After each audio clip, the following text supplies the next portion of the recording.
What is going on, YouTube? It's your boy Alex G, and I'm alongside Mal, and this is the A Couple of Things podcast, where we are here to talk about mad different things. A couple of things. Mad stuff. Keep it Oh, let me hit some air horns. That was probably really kind of quiet, yeah. Crank up the volume. Give me some more. A little better. It's a little bit better. Yeah, we are back again. Yeah. I look crazy today. For anybody who's watching. Get this pillow out of here. For anybody who's watching, if you're not listening, you're watching. Disclaimer, I look crazy. I'm running on 2 hours of sleep. I had a lot of errands to run today. I'm a last minute person. But we're going on a trip tomorrow, so, nails, feet, lashes, buying stuff, the travel little bottles and stuff. So I've been out all day and I didn't sleep last night, so just wanted to give a heads up. No. But yeah, I'm about to turn 25. My birthday's next week. No. So we'll be in Saint Martin. It's 2 different countries on one island. One's the Dutch side, one's the French side. Why you letting the ops know where we're going to be at? The ops. Yeah, the ops. What ops? We don't got no ops. letting the ops know your moves before you make them. You're right. Who cares? What they going to do? They going to show up there? No, they're going to come to the crib.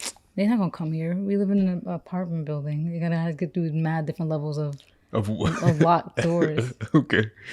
Anyway. What room we live in? They don't know what room we in. You dramatic, baby.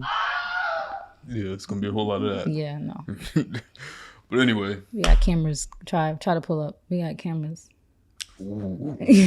Shiver me timbers. Not the cameras. We do. We need a ring.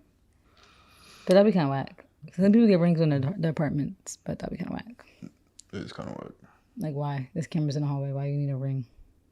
No, but there's cameras out to the doors outside. Yeah. But I understand once they get in. Like, maybe it's people who get it, their buildings don't. But every time I see ring footage, it looks like a luxury apartment. Like your building probably has cameras in the hallway. But maybe they don't. Maybe some apartments don't. You just look at people. Yeah, right? People wouldn't be so extra. Like, I would get a ring for my house. Our house. You know what? Whatever. Safety first. Yeah. If that makes you feel more comfortable, then whatever works for you. Yeah. Yeah. What we got? Well, I didn't really write down a lot of stuff this week because, like I said, it's been a crazy week. Me trying to plan out all my trip and stuff. But no, I'm jumping in. I got a few stuff. No, I'm jumping in. We were talking about Trump wants to fight Biden. No, we're not starting with Trump wanting to start with He wants a Biden. boxing match. He don't want that. Yeah, he said that he's down for a boxing match with Biden. It's actually crazy how much Trump weighs. Like, I never really paid attention to it until how much Trump hates Biden? No, how much he weighs. Oh, he's probably heavy because he's tall, right? I never knew that until they compared him to like a football player. He has to be like, let me guess, 230. Nah. More? Yo, it's 260. Crazy. It gets insane. 280. Hold on, where was it at? 280. It was something crazy. He's like... How tall is he? He has to be like 6 foot. Yeah. He's definitely over 6 foot, so that's probably why he weighs a lot. What was the weight? He's kind of chubby too. You ever seen some footage of him? He'd be wearing some like ill-fitting suits, and you could just tell he's a little 244. Weird, shaped bad. 244. Okay. And 6'3". I was kind of close. I said 242. And 6'3". Okay, that's not. Is that bad? That is bad. That's considered obese. Oh. Based on BMI, but anyway, I wasn't. Based on BMI, I just make it into normal. I was in the underweight category forever. Skinny gang. I don't have those problems. I wasn't gonna start with Trump. I mean, that's the first thing I wrote. No, since you brought it up, obviously.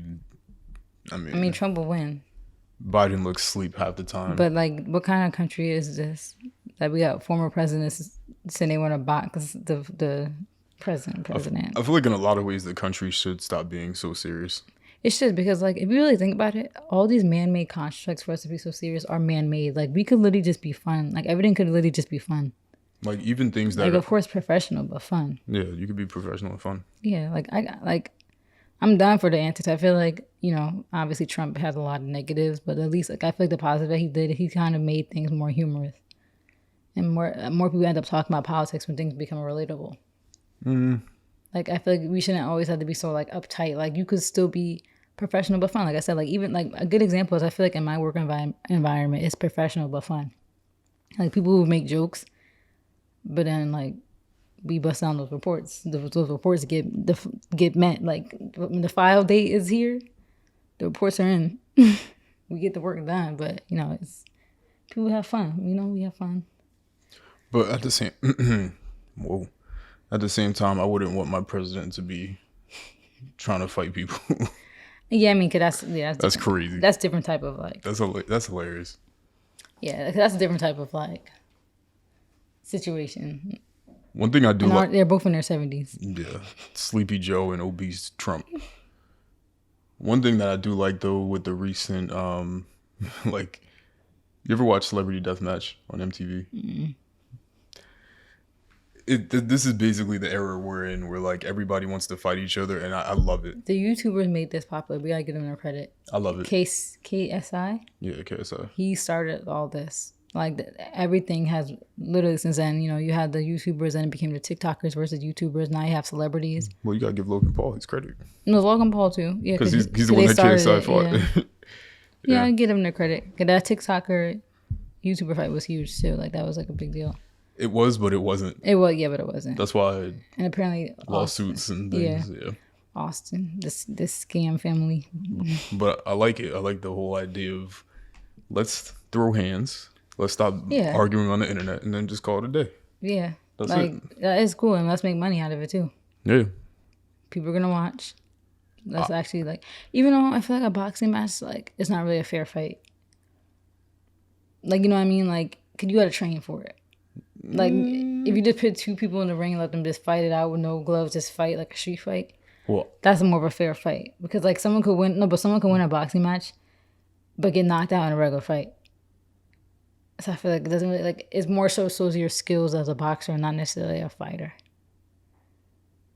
And strength. Then you could do MMA, but who's gonna? Nah, yeah, MMA would be dangerous. Yeah, but that's real fighting. So, well, let me not say that for anybody that knows. Because boxing's a skill. I love boxing. It's a skill.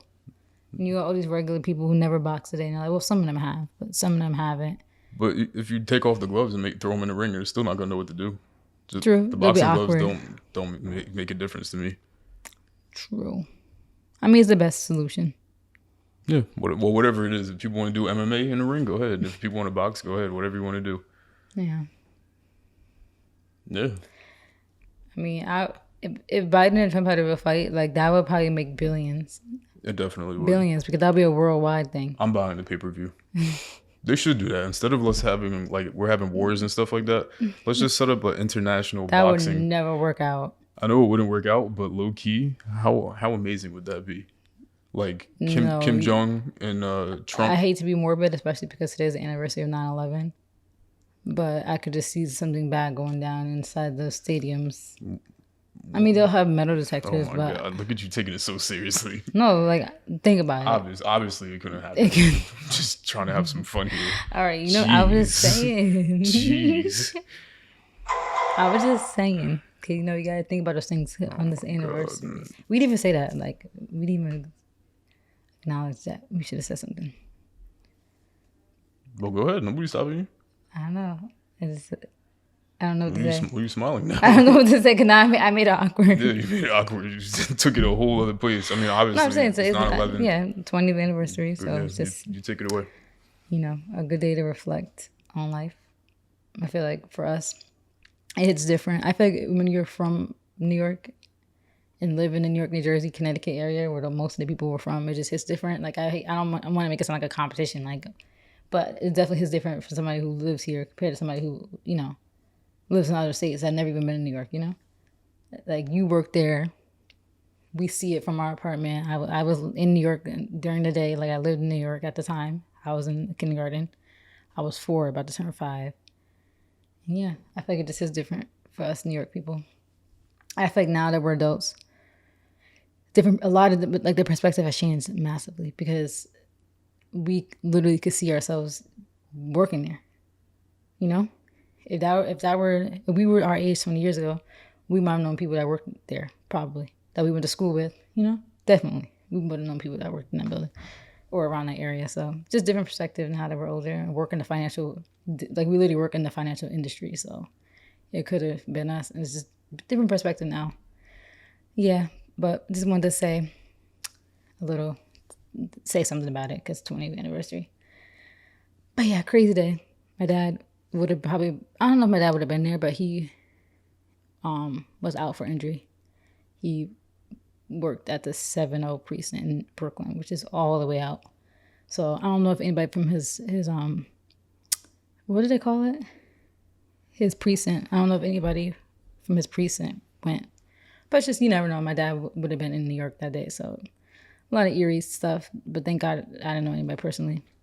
My aunt used to work in the building, but she like quit in 1999, I think.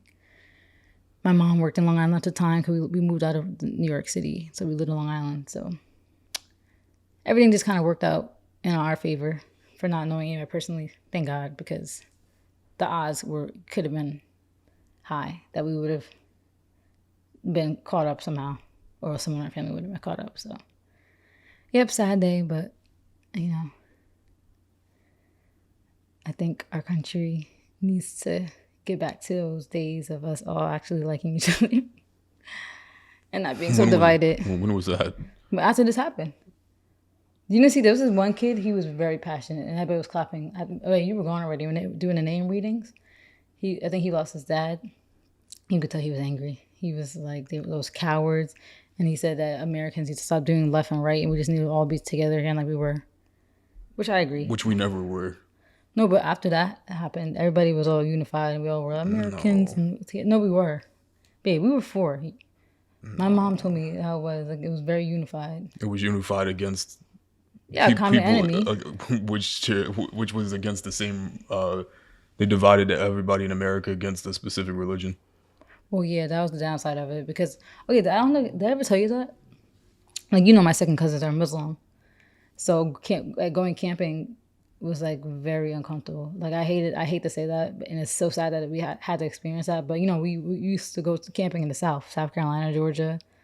And every summer, like, we would be with my cousins, and they wore their full Muslim attire. The, what do they call it? I don't want to mispronounce it, like the headpiece, the headscarf. And people used to just look at us crazy in stores.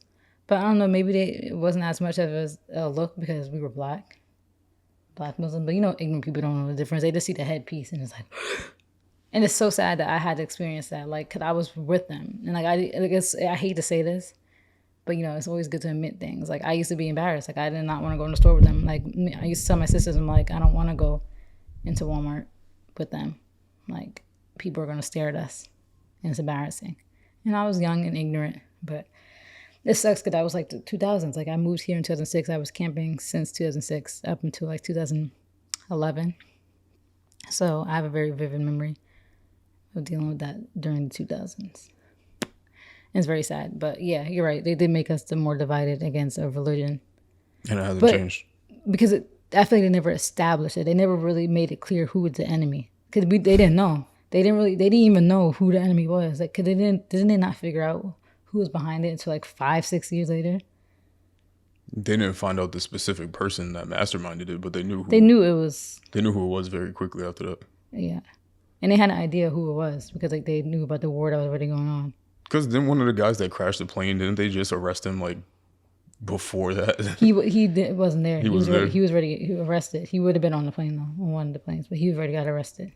Yeah, so he was probably in jail during it. Yeah. Yeah, it just sucks because that was like a whole nother like, and to this day, like you still see that like the Islamophobia, all that rooted from that day. Even though I heard they were like that even before 9/11 though, because of the stuff that's going on. But obviously it got really, really worse after that. But you know, I saw something say on Twitter. They said apparently in Jersey City, some police officer, like I'm like, why did you bring this up today? But some police officer said that there was Muslim people in Jersey City cheering on the roofs. And saying Allah Akbar.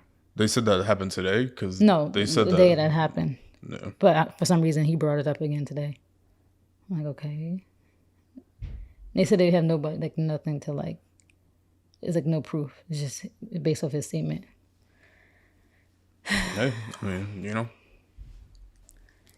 Obviously, rest in peace to everybody. I didn't think we was gonna get on this. I just wanted to talk about it because you know you had to talk about it. We live right here. You work there. We're among the people who were victims and had family members that died. So I feel like it's only right to speak on it. You know, just wanted to bring it up. very sad and scary, but hopefully nothing like that happens again. Like, we live literally right outside the most targeted city in the whole freaking world. So I pray nothing like that happens again. So, all right, well, this is a wild transition. Talk about Steve and Blue Clues. I just wrote down anything that was going on this week. Steve said that he's proud of us. He said he's proud of us. I'm taking over the show, babe. Because I'm taking Steve over. Said he's proud of us. I don't care. No, anyway. No, but that's cute. Like, this was a big deal. Like, everybody our age and like a little older. Be honest. How often have you thought about Blue's Clues? I didn't, but it made me emotional. You didn't watch the video. You didn't. I did watch the video. That made me emotional. I was like, dang. Like, he really is like. He was like I felt like he was talking to me. Like, you got careers now. You guys are like starting families, and I was like, oh. Ow, my nail. I was like, oh, he's talking to us. He said he's proud of us. I don't know, it was just emotional because it's like, wow, like we were kids watching him on Blue's Clues, like growing up. Like, I remembered him. Like, that was Steve. I just thought it was cute. I just wanted to bring it up, like, because our listeners and viewers might be our age and older, so they can relate to OG Steve. Because the show came out the year we were born, so you know he was the OG, the only one, and it was just cool to see that, like, see him grow, and then him talking to us. It just felt personal. But people said they were mad at him. Someone said someone said that he's on Steve's head because he was mad that Steve just left without saying anything. He really did just dip. But at that point when he dipped, I feel like I wasn't even watching the show anymore. Yeah, did anybody really even care? That was like the younger, no, but I still remember it being news, but that was like the younger generation, like people like maybe Amira's age and younger, like people born in like 2000, like they were more so impacted by that. I feel like I didn't even watch the show anymore when he left. I think I outgrew the Blue's Clues phase when he was off the show. Yeah. But yeah, just wanted to bring it up. Thought it was a cute little thing that they did. All right. Wow. See, we're already like running out of topics. No, I had mad topics that I was gonna. Okay, well, I'm talking about my topics. It would have just been a better transition doing it at the beginning, but it's all right. Okay, we'll segue to yours in a sec. I only got two more. So, I was talking about India Love. You know India Love, obviously, OG, like Instagram model.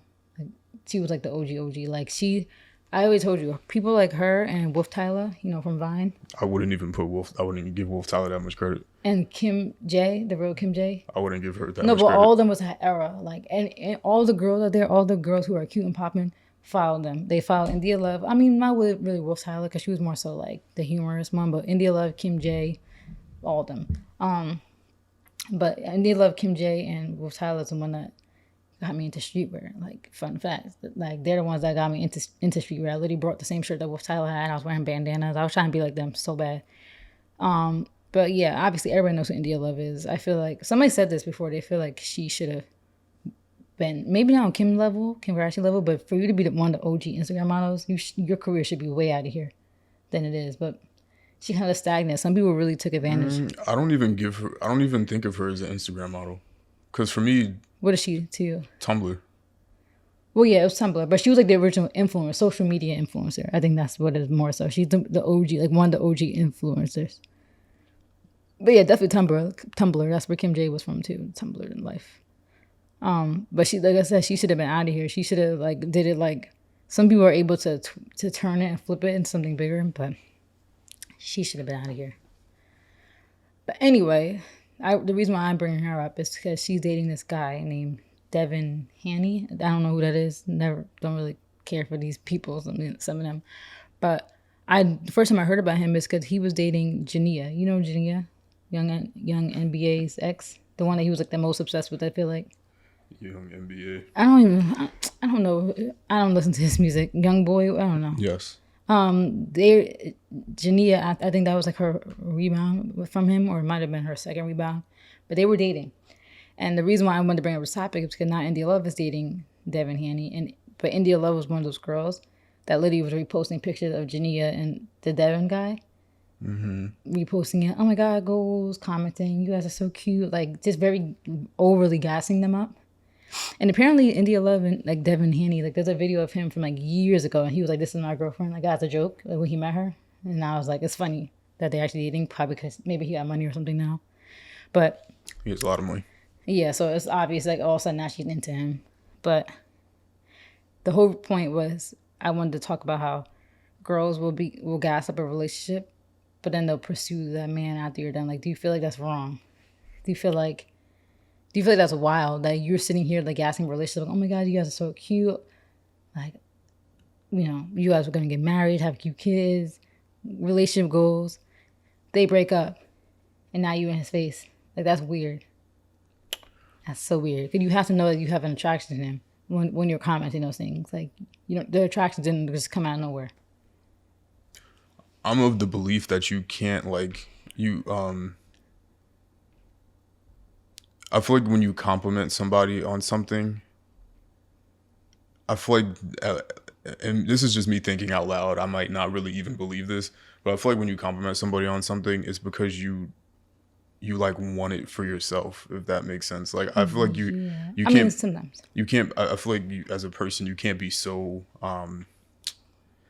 because empathetic wouldn't be the right word, but I feel like you can't put yourself in somebody else's shoes to the point where you understand why somebody likes something. And hopefully I said that correctly, but like what I mean by that is that it's like you see somebody get like a new car or something and you're like, oh my God, the car is so nice, like congrats, I'm happy for you. It's like, can you really be happy for the person? Because you don't know their situation, you don't know how happy that car makes them. Like, you don't really know anything other than like, I see what you mean, but I feel like you can. Like, when I give compliments, I genuinely mean it. Like, I don't think I've ever given a compliment to somebody, and in my mind, I was like, "Oh, I wish I had that for myself." Because I've never been like, for me, it was a genuine compliment. Like, you look nice. I don't want to look like you. I don't want to be you, but you look nice. I feel like you could do that. It's possible because it's like, okay, that's a cute look for you. It's like, I love me so much that because sometimes when people do that compliment stuff, like you're saying, it's like, I want to be you. Like, you look good, I wish I looked like that. Or you look good, I wish I was you. Or your apartment's nice, I wish I lived there. Or I wish I had an apartment like that. Or I wish I had a car like that. Or I wish I had a relationship like that. that's what I think it is at the end of the day. Honestly, when people compliment something, I really think that's what it is. It's just like foul, though. It's so foul. It's like, oh, the vacation looks nice. It's like, well, that's because you want to be on the vacation. Or they're like, oh, I like your new car. I like your new this. I like your new that. It's because... Yeah, I get what you mean. Yeah, so I feel like anybody that compliments relationships, because it's one of those things, it's like, what are you complimenting? Because it's like, you don't know the person's relationship, so you don't know whether they're in a good relationship or not. If you're just going based off of aesthetics, the image, then sure. But I think that's perfectly fine. Because a couple could look good together. They might be toxic, whatever, who knows, but the image that they're presenting looks good. And based off what they're sharing, you're like, okay, you guys are a cute couple. I think that's a genuine compliment. Like, people saying you guys are a cute couple is genuine because it's like, you guys are swaggy. You guys both dress nice. You guys both are cute. You guys both are doing your thing. But it's not like they saying that wishing that was them. Like, they might be saying that wishing that they could find somebody to match them. But they're not necessarily saying they wish they were me and had you. Some girls maybe, because we experienced. I've only had that experience.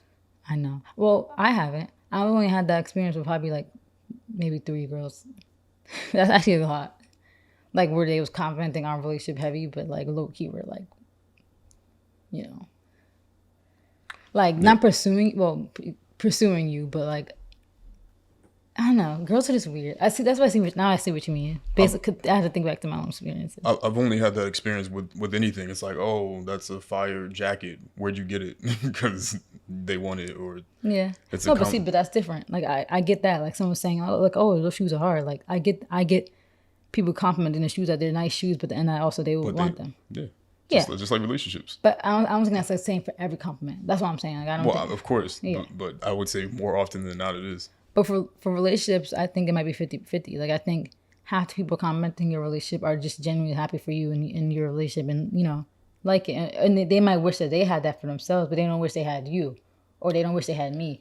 But I'm saying that some people will compliment a relationship and wish they had you, or see themselves in my shoes. Because for me, or a guy seeing themselves in your shoes. For me, that other 50% that you're talking about, maybe they don't want that person specifically, but they want a person like that person. So for me, that counts as the same thing. They still want that person, because we've seen that. That's what I said. We've seen people literally try to build their significant other to be like you know. So even if they don't and even then, not wanting that person specifically, you trying to make somebody else or try to find somebody else like that other person is kind of inadvertently you want that person. You know what I feel like the issue is, because this culture with social media is so many people want what others have because of social media. So like you said, they might see our relationship and say, oh, like they might not necessarily want you, but they're like, oh, I wish I had a guy like Alex who dressed nice, who does his, does his hair a certain way, does his beard, has his beard, his job, his career, his aura, his personality. And when people do that, then it's like, well, it's like, then you my Alex. It's like, all right. I mean, just kidding. I don't fight, but And this, let me just say, I'm not saying that people can't give genuine compliments. I'm just saying more often than not, and because I'm never trying to generalize anything. It's exactly what you're saying. India was basically doing, like, she was complimenting it, but kind of wishing complimenting it because she wants it. So she's just putting it out there, like basically saying, "I want that." But what I've also heard, that's foul though. Because Jania, I think they were cool though. I ain't been in these streets in ever 7 years. And no, 24 years, however old 7 I am. years. I've never been in these streets. But allegedly, what I've heard is that people do the comments thing as a way to drop the message, like drop the hint without directly DMing a person, because it's not as obvious. Like if you DM somebody and they screenshot it, it's like obvious, like what was trying to go on. But putting it in the comments is like a bad signal. Sometimes, because I do feel like some girls sometimes, but I feel like a lot of times they do like respect the woman enough that they'll never do that. Like there might, like I said, there might have been girls that follow me, and even girls that know me, that compliment to our relationship, but doesn't necessarily mean they will ever cross that. They might even be attracted to you or think that you're a good looking guy, but they will never do that because they know like that would be wild. Do you think that they feel that they won't do that because they think that it's wild? No, because how they will look. I feel like they would know how to look. First of all, the Montclair community is not big, especially the Montclair Black community. So if anybody from the Montclair community, if me and you were to break up and try to pursue you, they know they would look kind of crazy. They would be like, damn, like how's she gonna take Miles' man that they was together for almost 10 years. Like people know us like as our relationship. Like we're literally known as our relationship because we dated the whole freaking time we was in school. Allegedly. What do you mean? We were dating since freshman year. That's the whole 4 years. Don't try to play with me, Alex, for real. I'm not playing with you. Allegedly. How was it allegedly? When did we break up? Alleged. We did not break up. We fought, but we never broke up. We never broke up. Allegedly. You know that. Stop the cap. If you're talking to somebody every day, you hanging out with them, that's not a breakup. So let's start there. Hit the stop the cap button. It's not like we ever took a break from each other. None of that. Can I hit it again? We got fights. Can I hit it again? Over stupid stuff. Can I hit it again? No. Because you're trying to play with me. I'm not doing this with you today. I'm not. You are doing this today. No. I'm not. Yeah, I've heard the comment section is the bat signal. Here's my thing. At the end of the day, I actually saw this on Twitter. That whole I don't owe you nothing. Where did I see this at? I saw it on TikTok. That whole I don't owe you any loyalty thing is so whack. It is true though. No, but it's whack because it's like, I don't think that should be your basis for doing something. It shouldn't be like you shouldn't go out your way to do something. Oh no, turn that down. When girls be like, I don't owe her loyalty. When girls be like, I don't owe her no loyalty to justify why effing with someone else's man. Because it's like, that's so nasty. Like, that means you don't respect yourself. Because, I hate to constantly bring up this situation, but obviously we experienced that ourselves with the whole, somebody in particular said they don't owe me loyalty anymore because we weren't friends. So they felt like that was the green light to express things to you. And it's like, ew. Like, you waited to use that as an excuse. Like, that whole I don't owe her loyalty thing is wild because don't you owe yourself self-respect, first of all. And you just like, ew, what kind of low-down girl are you? Like, you don't, I feel that's only insecure people who do that because you must not love yourself enough to do that, in my opinion. Even though our situation might have been different, it might have just been for revenge, but I don't think it was because clearly girls' intuition is always right. I knew she thought you was attractive. I'm not stupid. I mean, well, look at me. But it's like I knew that she respected boundaries because of the friendship, but I low-key don't even know at this point because I feel like she was crazy and like evil and probably was plotting literally the whole time on everything falling apart and trying to get you, and didn't work. So just having my own experience with the situation, I just feel like the whole I don't owe her loyalty thing, girls need to stop doing that. Like even if you, and our situation is different because we were actually friends with the girl, but even if you're not friends with the girl, you just owe yourself that respect. Like, I mean, this situation is with India Love is different though because like I don't know if they were friends. I could have swore they were cool though. India and Jania, I could have swore they were cool. So it's like I said, I still agree. You don't owe anybody anything, but it shouldn't be your basis for doing something.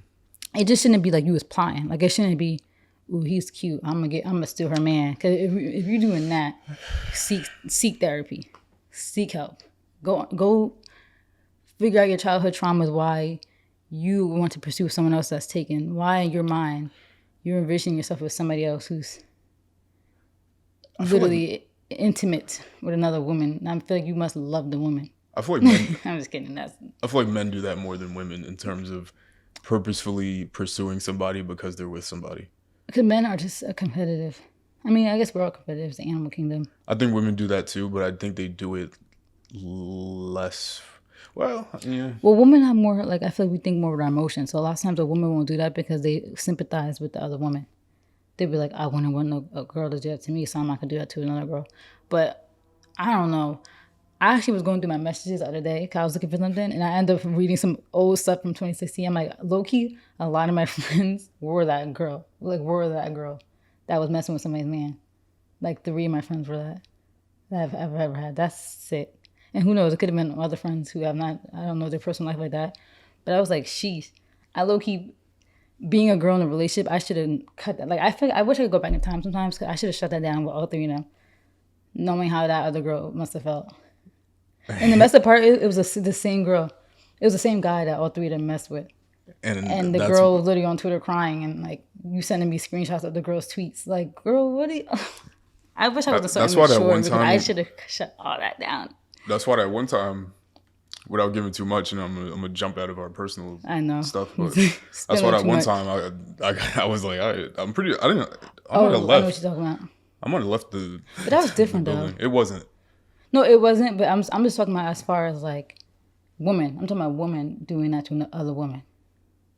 The situation you think but I mean it's still wrong. But I'm just specifically talking about how I've had women friends that were so big on bigging women up and so big on women unity, and they literally was dogging this girl. Like all 3 of them messing with the same man. No, like, this women kid don't is not really, that cute. We got to all be doing this. One of these days we're gonna have a serious talk about women because hypocrites. No. Hypocrites. That's all I gotta say. Hypocrites, psychotic, insecure, ugly. Okay. Did he pick you yet? Did he pick you up? You raise your hand?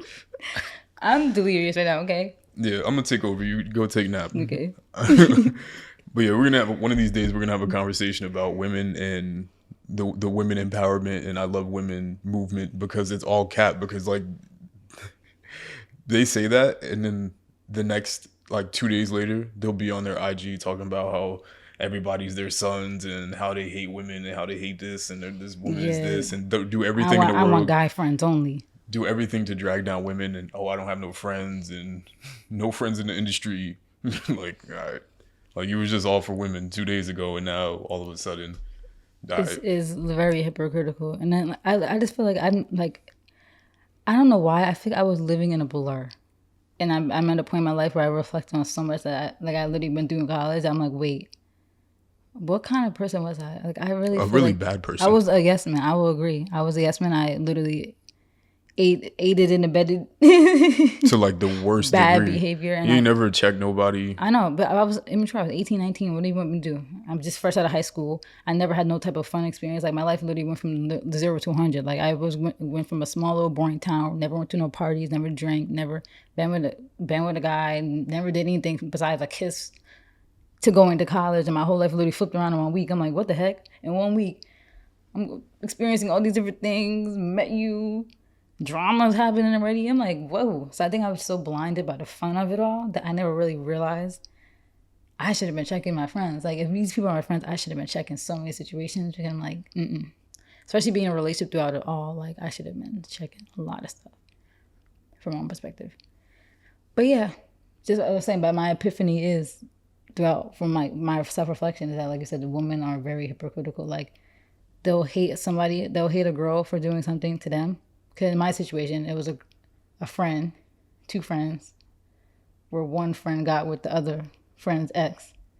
But then that same friend, the same guy that she cut off my other friend, they stopped being friends because of this one guy.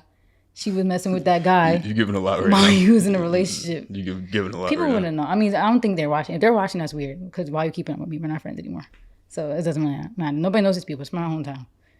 Montclair people don't know what I'm talking about if they're watching this. But if anybody from my hometown, any of my old friends are watching this, it's kind of weird anyway. Why are you watching our podcast? I thought you don't like me.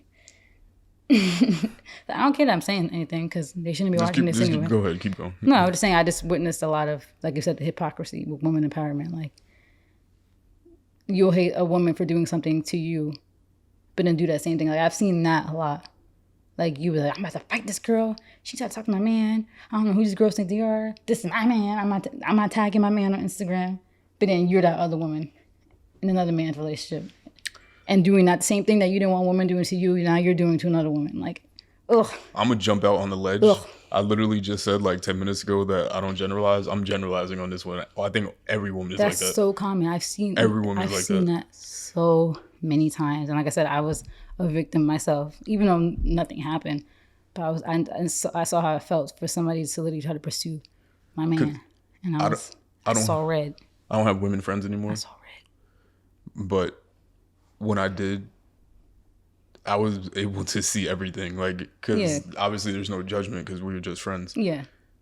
So seeing how people move is sick. It really is sick. But it's only sick because, like, you don't have to, like, I don't know. It was always confusing to me and still to this day. Like, why get into relationships to cheat? It's like kind of like a weird thing. Like, if you want to go out on a rampage, then just go do that. That's why, like, I agree. I feel like the only thing is like that I would give some type of leeway to is that if you're doing that stuff when you're like 25 plus, I mean, at any age is bad. The only reason I'll give it like some type of slack is that, like, I don't know, people are young and do stupid stuff. Like I said, this is scientific fact that the brain is not even fully developed until, like, I think our brains is not developed to like 25.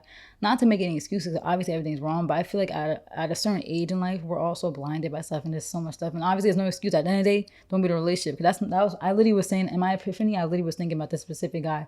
I'm like, why does this guy always pursue relationships but was cheating on his girl every time he came home from school? Like, in my mind, I just wasn't understanding it. I'm like, why do you keep pursuing relationships? You don't have to be in a relationship. So I agree. You don't have to be in a relationship. Well, I have the answer for that. No, but yeah, because they want that. They want that consistent girl around. I get it. But it's just wild. It's just sick. Yeah, just, it's like, just go be on a rampage by yourself. Yeah, I get that. I don't want to excuse that being young because that's not an excuse. But and then that's one less problem because obviously if you're single and you're still trying to take people's significant other, obviously that's still a problem. But at least you have one less problem because you're not in a relationship.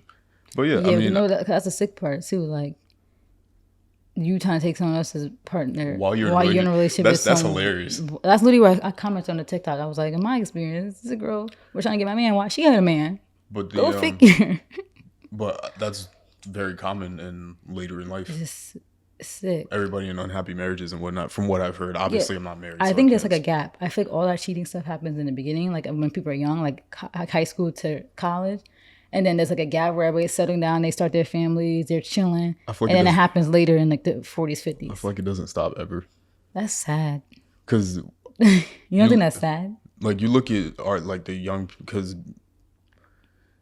you don't really have any concept of how old you are, because even as you get older, you might get your reactions might be a little bit slower, but you're still who you think you are. So In a Even way, your though, 'cause I 40s, feel really different than I did when I was 20. Like, think about, I swear, remember we had this conversation how you said like you think I was like a demon like junior year, like that I wasn't me. I really don't feel That's- like I was me though. but that's different. I really don't. I feel like something switched in No, me, no, and I was like psycho. But I'm saying it's different. I mean, like, you can be 40 years old and still feel like you might not be the same person, but you'll still mentally feel youthful. You know what I mean? Yeah. So like, Like you still got it. yeah, basically. And if you keep in shape, you'll still have it until you're in your 60s. Some people though, I feel like they know they're aging, and they want that.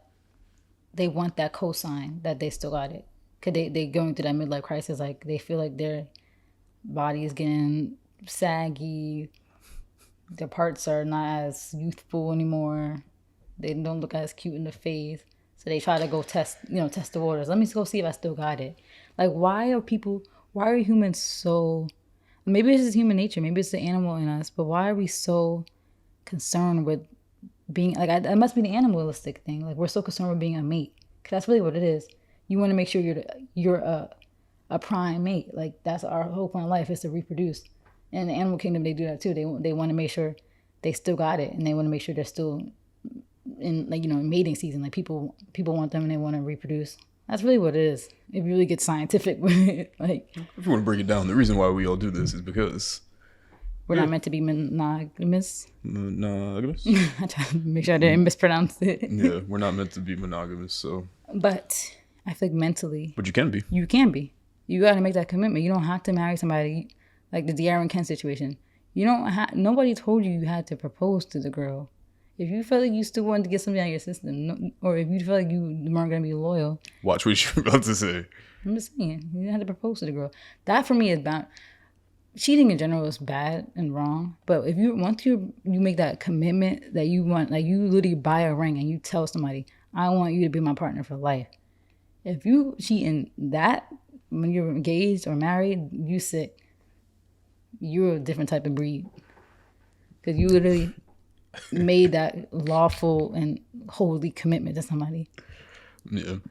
It's true. No, it's true. That's why it's funny, because it's like you could just not. But obviously, I don't know. It's like, it's just so crazy because you just see. I don't know. It seems like on both sides, it's like nobody's satisfied with anything. Like whether you're single. I honestly don't get it. 'Cause, to be very transparent, me and you talked about this before. Obviously, it's normal that you're gonna see people out and think they're attractive, but in your mind, I love who I'm with. Like, we're humans. That's why I hate how girls are so insecure about liking pictures and stuff. Who cares? There's plenty of other attractive women out there who look way better than me. And I'm not saying this guy. I don't think anybody looks better than you. Here we go. Here we go. I will tell you, I'm joking. I don't have any toxic masculinity. But we'll sit there and talk to each other about people that are attractive on both sexes. Like, we'll go point people out together. I hate that people are so, like, insecure, because we're humans. Like, people are cute. People look good. I get it. But you're loyal to the person. Like, I will look at people and be like, okay, they're good looking. But I'm not in my mind like, oh, I'm going to go after them. I'm going to pursue them. Like, no, like, okay, they're cute, but Alex is the perfect package. He's the perfect one for me, mentally, physically, and emotionally. Stop the cap. Oh my God! No, I'm being serious. I'm being serious. No bullshit. All right, here we go. No, I'm saying, like, people need to understand. People need to create that boundary. That is normal to find people attractive, but it should just never, because you're so in love with the person that you're with, that it should never even cross your mind to want to even go that place, that route with somebody. You could just look from a distance, and not even, like, in magic. I think that's weird too. Fantasizing is weird too, because you shouldn't even be fantasizing. Like, you shouldn't be like, Wait, what does that mean? like, if you think somebody's attractive and now in your head you're like, if I was single, because now that's kind of weird. Like, you shouldn't be like, if I was single, I would go after him or I would go after her, because it should be they look good, but that's it. They look good and that's it. I fall more so on the lines, because again, with us being human, I more so fall on the lines, like, I don't like, even the fantasizing, that doesn't bother me,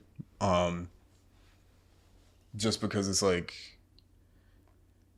to take action is like Cause it's like we're humans, like this is one of those conversations that people wouldn't really want to have. They won't, because people are so insecure. Like, that's what it comes down to. People are so insecure that they can't grasp the simple concept that we're literally scientifically made. We're humans. This is what our hormones are supposed to do. Yeah, like you're supposed to like. Men are supposed to get as many women in the world as possible as you're alive, and women are supposed to just nonstop be pregnant. Like that's just what we want to it is. continue the human race. So being attracted to somebody is not like mentally. Girls will, cause this is mostly girls that do this. They'll literally kill their man just for the fact that their man's liking a picture. Like, it's not that deep. It's Instagram. Why do you have social media then? I'm sure you're liking other guys' pics. Like, it's just, or if a guy was like, oh, like, you know, they might glance, and girls like, that whole, what are you looking at? Like, you know what I mean? Like, of course, if one thing is disrespectful, if you're like, that's disrespectful. But you look. I was like, okay, look. We can look, like you said, we can look together. Like, okay, she look good. We were in the gym the other day, and that girl walked in. Yeah, the BBL. I think the BBL, allegedly. Allegedly. Yeah, we was like literally making fun of guys all the time. We're like, look how these guys keep staring at her. Like, it wasn't like, why am I gonna be insecure? Like. I think one thing too, which is important, is that it's important for your partner to not make you feel insecure too, because if they're like. True. Doing things that are like shady, and on top of that they're like looking at other people and just being weird, then it would make sense why you wouldn't feel away. But if they're not doing that, then it's like, that's why I don't want to be like a pick me. I don't want to be a pick me. So of course some girls are treated bad, and that's why they have valid reasons. But and even within that, if your partner expresses, because people don't know how to communicate, so that's, you know, that's the first and foremost, if your partner says, yo, I'm not comfortable with you speaking about the opposite sex this way or that way, or I'm not comfortable with this or that. Yeah, I guess you gotta respect it. Yeah, then you have to respect it, because then if you continue to do it, obviously you don't care enough about your partner to do to change your behavior that's going to make them more comfortable. So if you keep doing it, then, you know, that just shows you the type of person you are. It just sucks though, because you guys feel like as a partnership, you would feel like everybody's different. Everybody went through different things, but I would feel like as like with a partnership, you would just want to laugh about those things together, like just talk about how, you know, just be like, oh yeah, she look good. Like, but I guess everybody's different, because there might be a man that's out there like that who feels that way the same way too. Now you have your perfect match. There's a girl who don't want you talking about different guys or different girls, and there's a guy that does want you talking about different guys, and you guys come together and happy ever after. I think that works because you're speaking from your own experience. It works for us just because I don't do like, I'm not weird about it. Yeah. Because like if that girl walked in and I was like, oh my God, like Jesus, then obviously that's weird. But we just was like, make that little face. we both stared at each other like. Yeah, I was on the other machine. I looked at you. I was like, squinting. But obviously I was joking. But I was just like, but yeah, I think so like it works. But if I was being like. Yeah, or like going up to girls in the gym, like doing weird stuff. Yeah, some guys are like that. They're too friendly. Like, I get that, because now you're like, it's kind of disrespectful, because you kind of have to have like a certain like image, when you, like not an image, but you have like a certain respect. Like, you don't want to give every girl all that energy like that. Like, that should be just for your girl, you know? Yeah. Like, you can't be too friendly.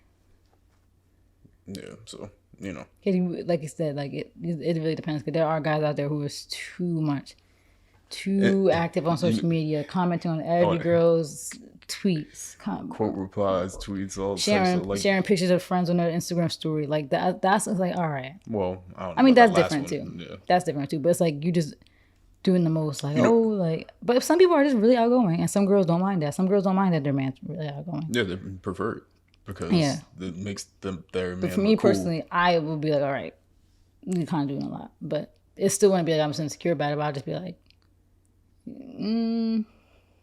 Some things you kind of should just be like focus more on your girl, because some guys do that too and never do that to their girl. They'll never repost their girl's pictures on their page, never interact with their girl's Twitter. So that would be the issue if a guy was doing all that but he doesn't do that with his girl online. Yeah, I'm just low key, so you know. Yeah, it just works. But yeah. That was a rant. A long-winded rant. Yeah. I guess just bottom line is just, you know. Well, the bottom line. People are weird, but I excuse the weirdness for the fact that we're animals. Oh, hold up. You said something about being young. That What, excusing certain behavior? yeah, because it's like it's wrong. Like Yeah. nobody would have to tell you.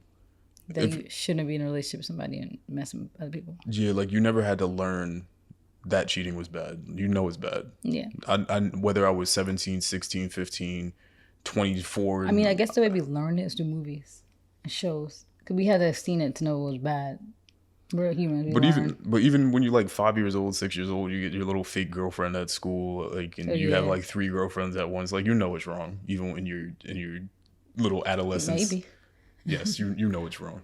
So I don't honestly, for most things, I don't excuse. I don't use youth as an excuse for those kinds of things. I just excuse it for, like, I get the mentality of wanting to do your own thing, but like you said, just don't go be in a do it. relationship. Yeah, Yeah, just go do it. And Like, be honest with the person that you're with. Like, hey, nobody stop you. I don't, that's another thing too.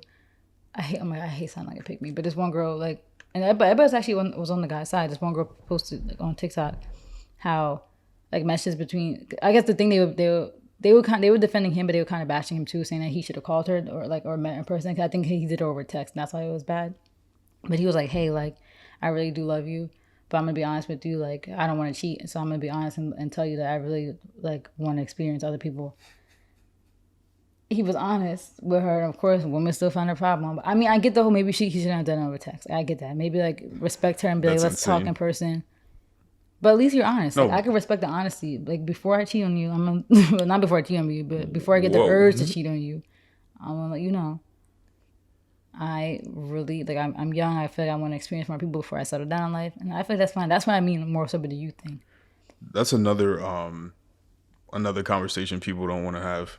People are just weird. Like, they don't want to have those uncomfortable conversations. They want everything to be peaches and cream, and they want it to be how Instagram looks. And that's why those relationships don't last. Like, I'm not saying that everybody who has a long-term relationship is doing it right, because we know so many people settle. But I just like to give perspective from our relationship, because we are just so honest throughout this whole process. Like, maybe in the beginning we weren't so honest because we still were getting to know each other. I don't think that we weren't even on good terms until maybe senior year. And even then, it was still it took like 4 years. That's bad. That took us 4 years to get it right. Yeah. And even then, it was like, yeah. Nah, I mean, I still feel like even throughout college, like, we still communicated, but it was just we weren't on the same page.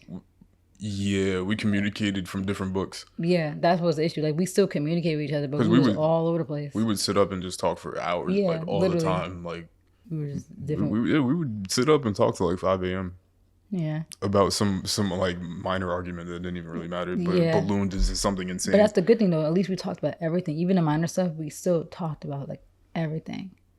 And I think that's still what got us through. Even though we were on different pages, we still knew that we were gonna get this right. We're gonna get this right. We're kind of messed up right now, but we knew we would get there eventually. We knew we would get to this point, you know.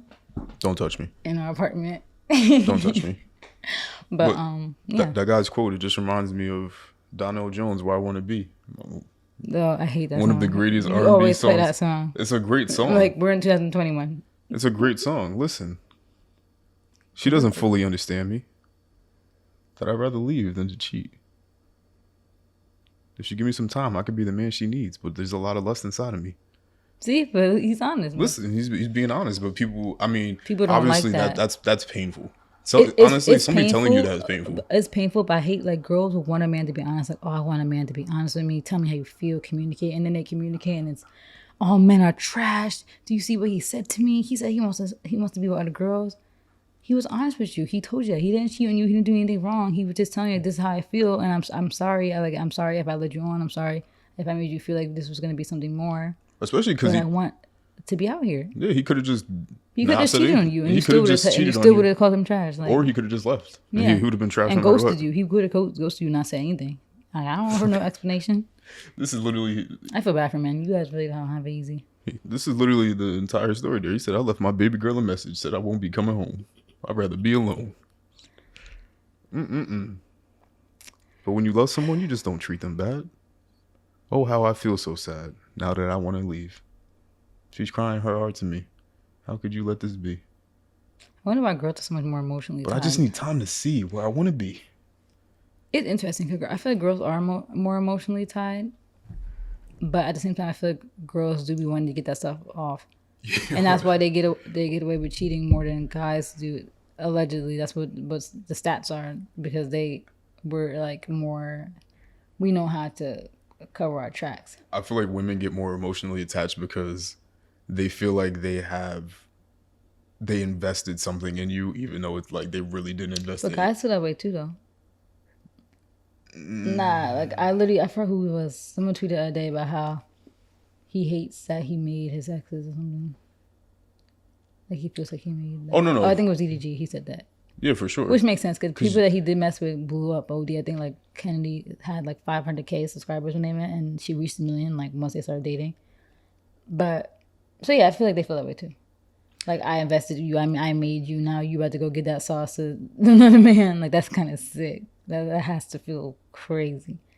I feel like women are more like that though. Like, Yeah. I do agree because I'm like, women be like, I built that man for that girl, and like and when she really didn't, no, like you didn't. You gave him headaches and heart palpitations. like that guy, like they said it on Rory and Maul's show, and he was like, maybe it wasn't, maybe it was the Joe Budden podcast. I don't know which, I don't remember. I know before they split. Yeah, but it was they were basically saying, oh yeah, it was on the Joe Budden podcast. I think they were talking about like a Kalani song where she was like, "Oh, I made you," or some. She was saying some type of lyric like that, and it's like, no, all I did, I just started wearing this brand. It's like anything a guy does within a relationship. It's like women, and this is me generalizing, so obviously, take it with a grain of salt. But women will take a guy changing, and you just happen to be dating at that particular time, and they feel like they had a role in that. And it's like, no. I mean, I do feel like people do learn lessons from relationships. That's sure. life. That's life. Sure. Like if you were that person for somebody, oh well, you learn lessons too. That's just how life works.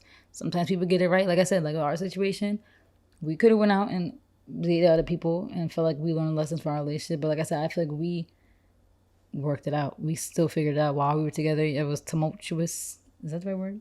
Tumultuous. It would have been hilarious seeing you in a different relationship. Ew, I don't even want to envision it. Because It would have been. all the guys make me gag. It would have been so interesting. You say that because we're in a relationship, but it would have been pretty interesting. I just couldn't see me dating anybody in Montcleur. I don't know if I would have dated anybody from Montclair or Jersey in general. Everybody from the state, I don't know. You girls say that, but no, but girls be feel like they be seeing like, or I be seeing them going through it with these New Jersey guys. I don't know. I mean, yeah, I say that because before I met you, I think I still felt that way. I was like, I'm not gonna meet nobody in this state. Yeah, I don't want to envision that. I don't think my personality would have matched with anybody else. I think I'm like, you get me. I'm weird, but you get me. I don't think anybody else would have got me. Think about all the cracking stuff that I did. And that I still do. You think anybody else would have been able to? I mean, people are like that. There are goofy people out there like that too. it's funny that you said that because I've always thought that. I was always like, because first of all, What, my personality? nobody think I'm a weirdo for saying this, but the times that I have thought about you being in a different relationship, I low key like that's the one hang up because obviously everything about yourself minus your goofiness or just like that kind of thing where you don't expose that to many people, that whole area. Besides that, everything else about you, obviously the way you look, the way you dress, the way you carry yourself, your financial situation, all that stuff, obviously is attractive to anybody. I'm a high value woman. I'm not trying to pick myself up, but I think I am. My salary, I'm making way more than these girlies out here my age and my race. I'm like in the top, like what, 8%? They ain't messing with me. I got 2 degrees. I got my master's degree when I was 22 years old. There's no other girls doing that. I'm cute. I could dress. I could do my makeup. I'm getting there with the hair. I'm fit. I go to the gym. I'm healthy. I eat right. What? And I'm nice. This has been a Couple of Things No, podcast. But we got bigger stuff up. I feel like you're a high value man. It's too. a joke. Don't start. We doing way better than half the people our Anyway, age. let me finish with my thought. 75%. So, but is that one? Obviously, there's somebody for everybody, but that's just the one thing where I've thought about it, where I'm like, I don't really know too many people where that would have, like the way you are would have worked. No, because I feel like deep down though, a lot of people are really weird and goofy behind the scenes. But I don't know. I feel like I'm really weird. Yeah, because I think everybody. You might laugh. But I don't think people are goofy. I think that because we take Ruby Rose for example, who says how shy she is, but the way she behaves on Instagram is like she's not. Yeah. I feel like that is the thing. I think people are more shy than they are goofy, or they'll make jokes and stuff like that. But like you're just a next level weirdo, and I just don't know anybody that, or like the likelihood of you finding somebody that would put up with it would have been like very low. Like even just like little stuff, like how I sleep. Yeah, like I with your eyes open. I don't think anybody else would have been able to handle me. Even though I did see a TikTok where some guy was like, "My girl sleep with her mouth open." He said, Nah, but you sleep awake. Like your eyes are open, you're talking. Yeah. Your mouth is open. It's like you're awake. It's like I look over and it's just like it's just staring at me. I mean, we don't know the personal sides of a lot of people. A lot of people really could be just like me. Like I'm not trying to act like I'm like one in a million. There's billions of people on this planet. I'm sure there's a person that's just like me out there. Clearly, my whole family is like me. Of course. Well, and their boyfriends, I don't know, Amira and Maya's boyfriends dealt with the weirdest, maybe. I don't know that side. I don't know their relationship side, their intimate side, but they probably dealt with them being weird too, because my whole family's just weird. You and our dogs are weird. I think it kind of rubbed off on them. You don't think Walnut's weird? And Fendi? And Cody was weird? And Sahara was weird. Cody wasn't weird. No, Cody was cool. I think Cody didn't like us. Yeah, he just did. He wanted to be with you. He wanted you to take him. Yeah. But Fendi's definitely. He got something. He's off. He's off. He got. I don't know what he got. He got social anxiety or something. And Walnut's like that too with those weird noises. I'm telling you. It's something's definitely wrong with him. Like something in our house. We got an extra chromosome. Or something. We had some energy shift in our house that made us all like this. But yeah, that's what I'm saying. Obviously there's somebody for everybody, but I couldn't imagine it. Yeah, I just feel like it works with you. I don't know why. I feel like your family, like, it's just weird how we're kind of like, we talked about this a million times, how like everything was like the same.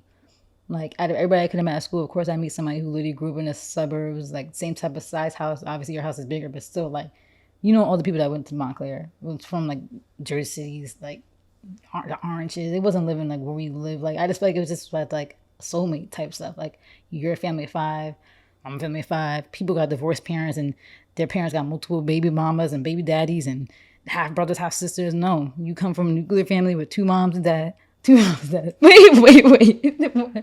I'm delirious. With 2 parents, 1 mom, 1 dad.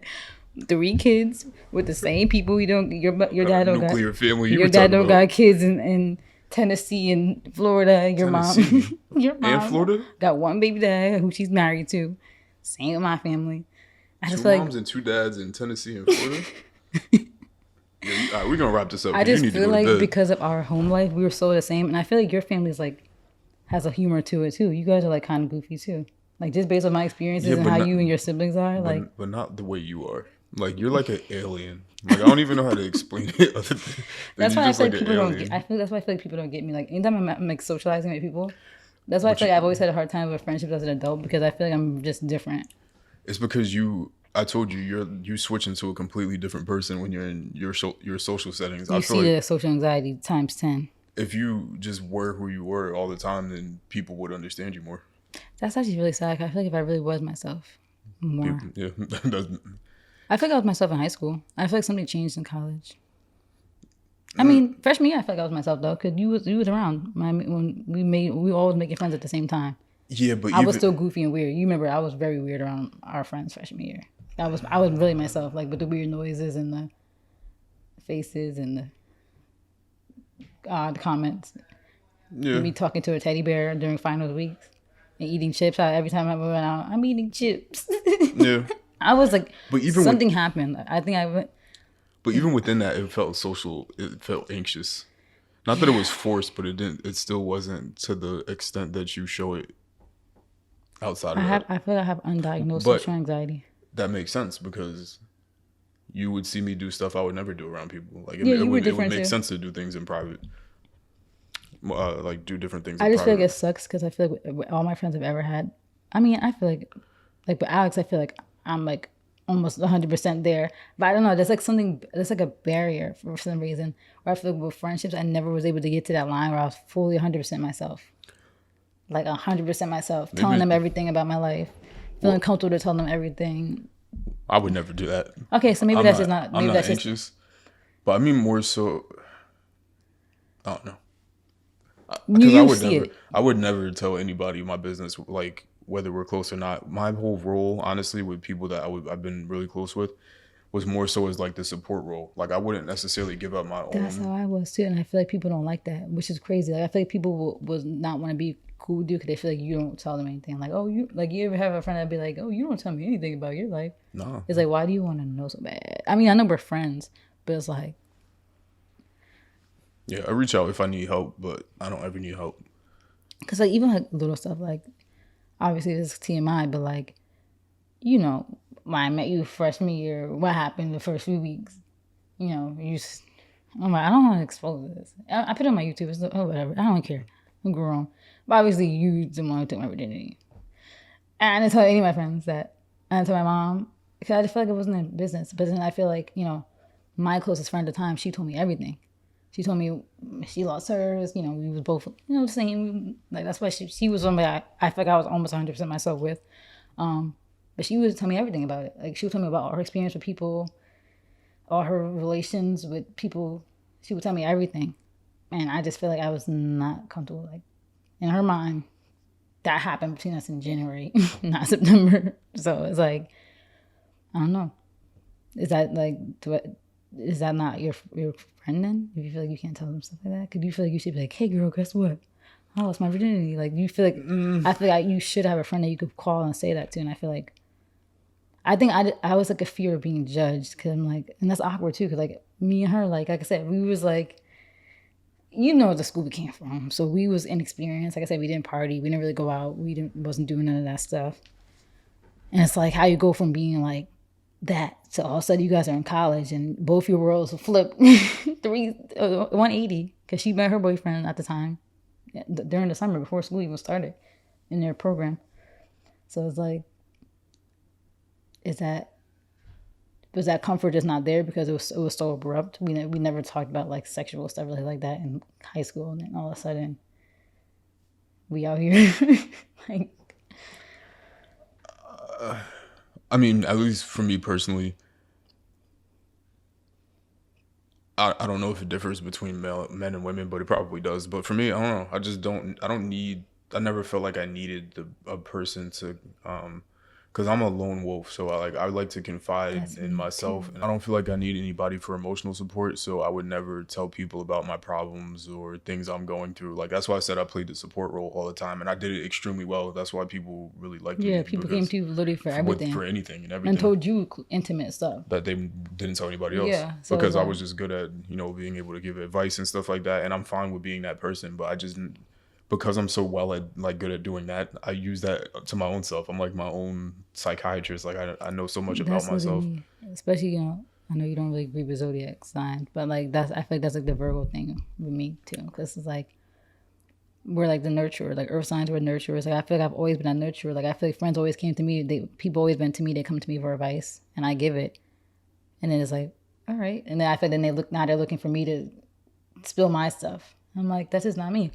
Like, I love you. Like, you're still my closest friend. Like, but that's why, like, it just makes me wonder. I'm like, dang, did I really never, ever, ever have, like, a really, really close friend then? If I couldn't tell them everything? Or are we entitled to privacy? Yeah, everybody's entitled to privacy. Like, maybe some people, for the most part, I think people even want you to tell them your business because it's more so a messy, like they want to be messy. Like they want to feel like they have some information that nobody else knows. Yeah. It's like, oh, I know this. And even if they don't tell or share that with anybody, it's just like the fact that they know something that somebody else doesn't.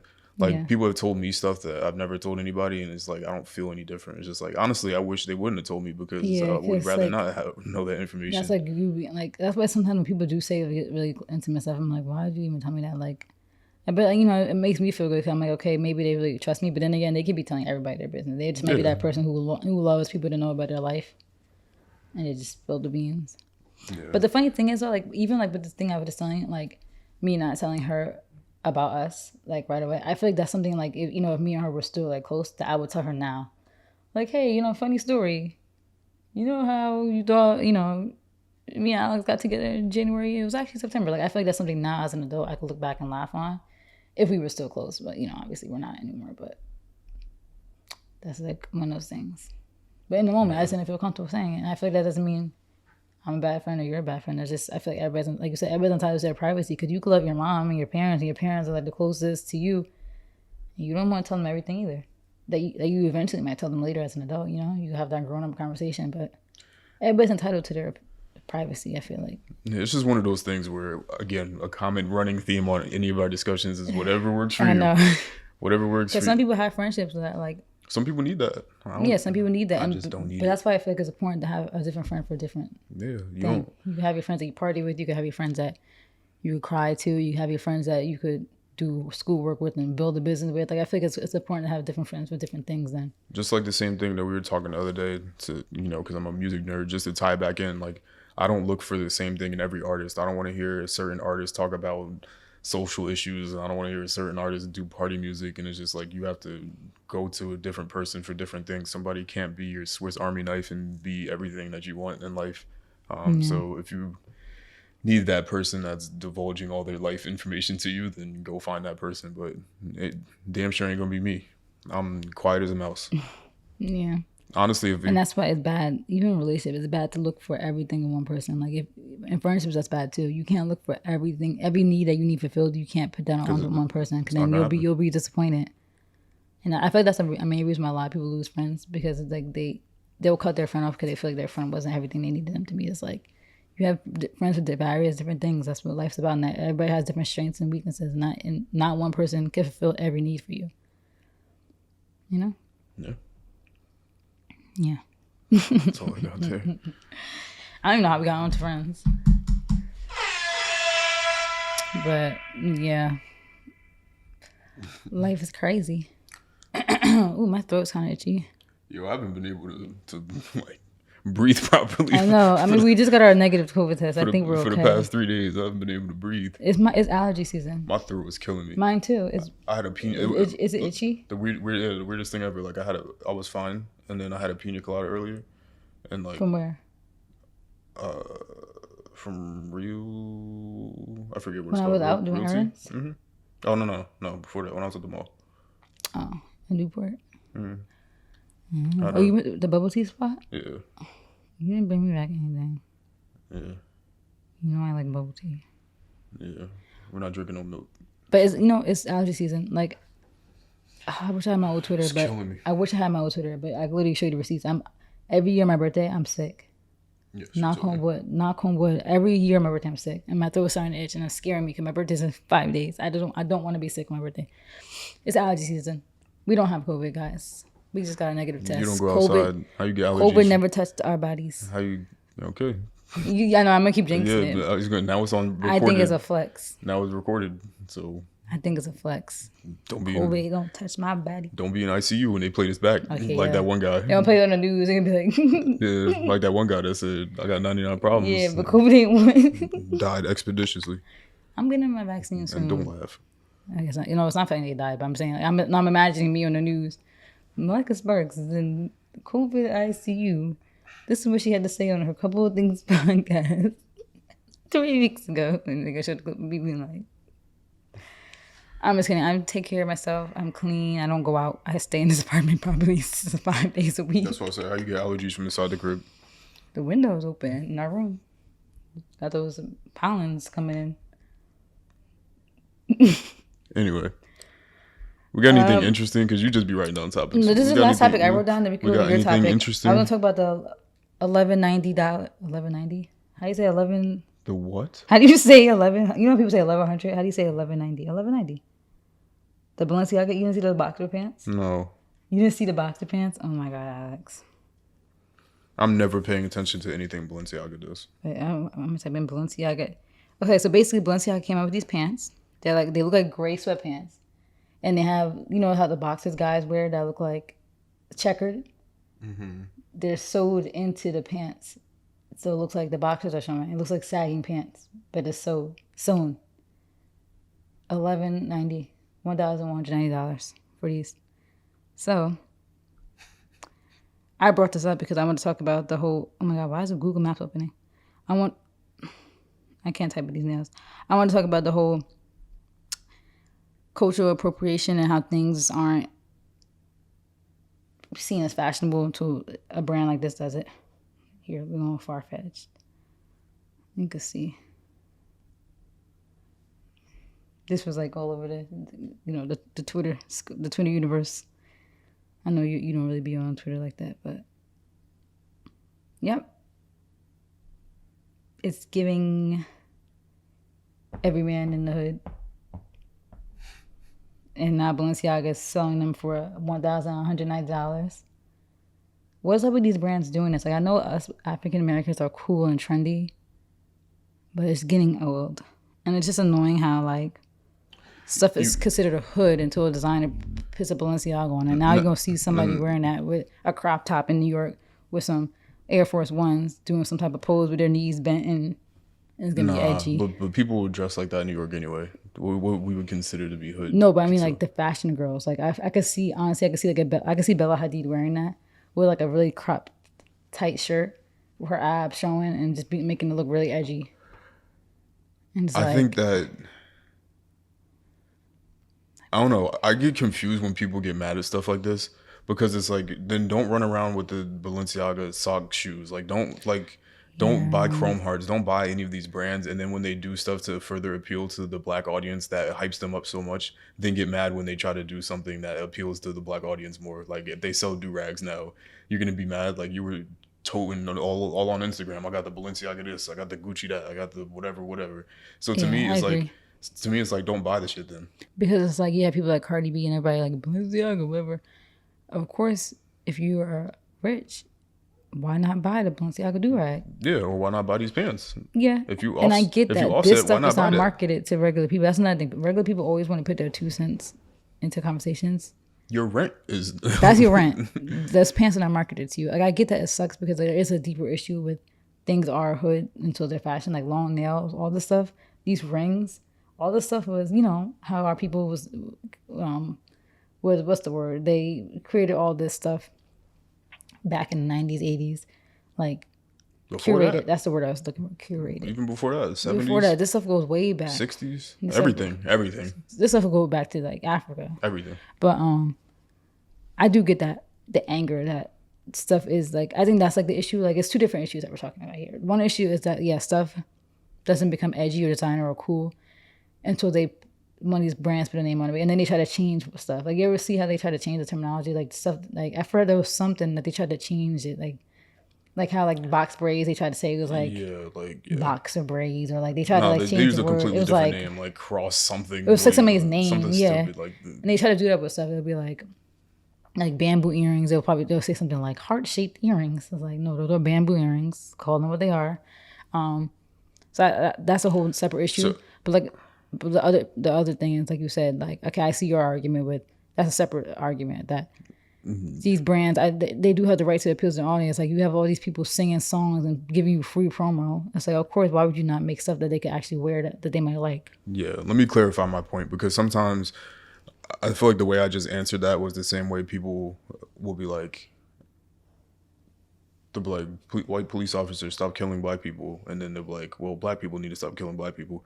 I feel like that's how I just answered that. I get your argument, though. No, I feel like that's how I just answered that question. So, to first and foremost, obviously, like, come on. Like, that shit is... I almost feel like it goes without saying. Like, that shit is stupid. Like, Sick. I used to wear the basketball shorts. That's literally the hood starter pack. Those are boxers. I'm not even from the hood. I used to wear the shorts out of the... With jeans on top. Like, I was sick. I was from that era where you wear the jeans with the basketball shorts underneath, and then you go to gym, take the jeans right off, and then just ball up. Like, so, I mean, obviously this is stupid, but I don't know. These brands are out of touch. We're not seen in these brands. Like, that's another argument. That we need them in the rooms. They need to be in the boardrooms. They need to be in the approval rooms, because sometimes people be like, how did this get approved? You ever see that argument? A room full of white people. Yeah, who are so out of touch. Like, that's why I got approved. Like, but that's where the argument comes in. We need more representation for sure. That's why it's good that we got like Virgil and stuff, but we need more. But even then, it's like, we have representation, but it's like, somebody just said they did like an emoji tree the other day, like a tweet. They were like, our company is so diverse, and it had the white person at the top, then 3 white people underneath, and then it had like a white person, a white man, a white woman, a white man and a white man, and then under that, then it was like just straight black people at the bottom. No, but that really is how it is, because even at like Prudential, when you think about that, like you have your CEO who's what's his face? Watch what you say. Yeah, let me relax before I get fired. Yeah, I don't know why you share so much, but No, but we have our CEO. you could have made it. You could have used a different company. I'm just talking about my company based off what I see. I mean, we do have like black people representation at the top, but they're like at the VP level. There's still mad levels above them, but yeah. Yeah, it's just We need more of us in those rooms. because to bring up, I don't know who Ricardo. Oh, was he working for Burberry at the time? Ooh, see, you talking about me. You just say your coworker's name. First of all, you're being an op because I'm not talking about my coworker. Oh. Jeez. Oh God. You're being a super op right now. He shouldn't be watching this. That'd be crazy. But you're never know. being an op. Ricardo sorry. Tisci, the designer, the fashion designer, known for Givenchy mostly. I know who that is. I think at the time, I don't know what collection this came out of. Maybe it was when he was with. Is he with Burberry now? He's with somebody. I think he's with Burberry. Yeah, didn't he just move or something? Oh no, I'm thinking of somebody else. I don't know who you're thinking of. No, somebody literally just recently moved. Dior. It was Dior. What was it, Dior? Probably Kim Jones. Yeah. Kim Jones left. Yeah, that's what I'm thinking of. Could they wanted a rebrand? Yeah, well, Kim Jones is known to do that. He shows up to a brand for like 3 years, does some iconic shit, and leaves. Yeah. But anyway, Ricardo Tisci, he and I really hope that Burberry isn't the brand that he did this with, because if I got that wrong, then that's kind of messed up. But I think it was with Burberry. Basically, long story short, his design was to put a noose around the neck of, like his fashion piece was gonna have nooses around the neck. That was on Twitter recently? No, Oh, it probably wouldn't have been, because this happened. No, somebody else did this recently.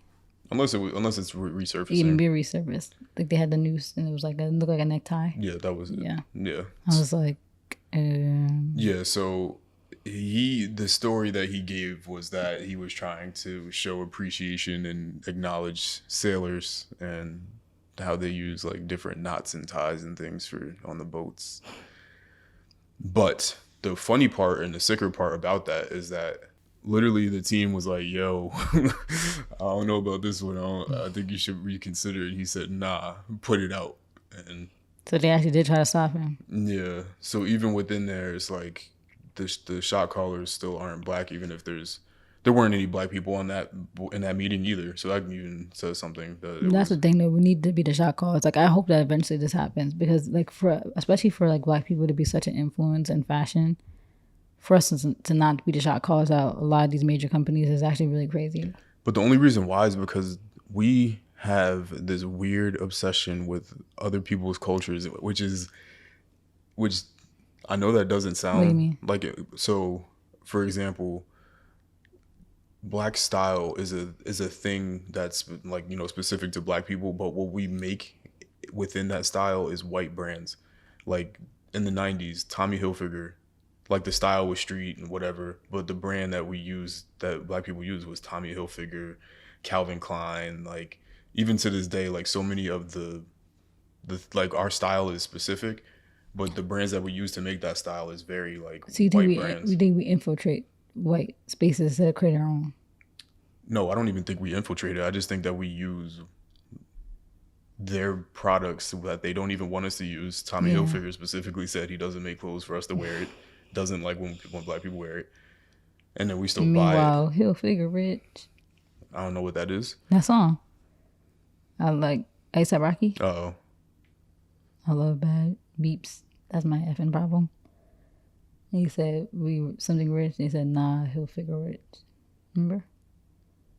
Isn't that in the clean version? Oh.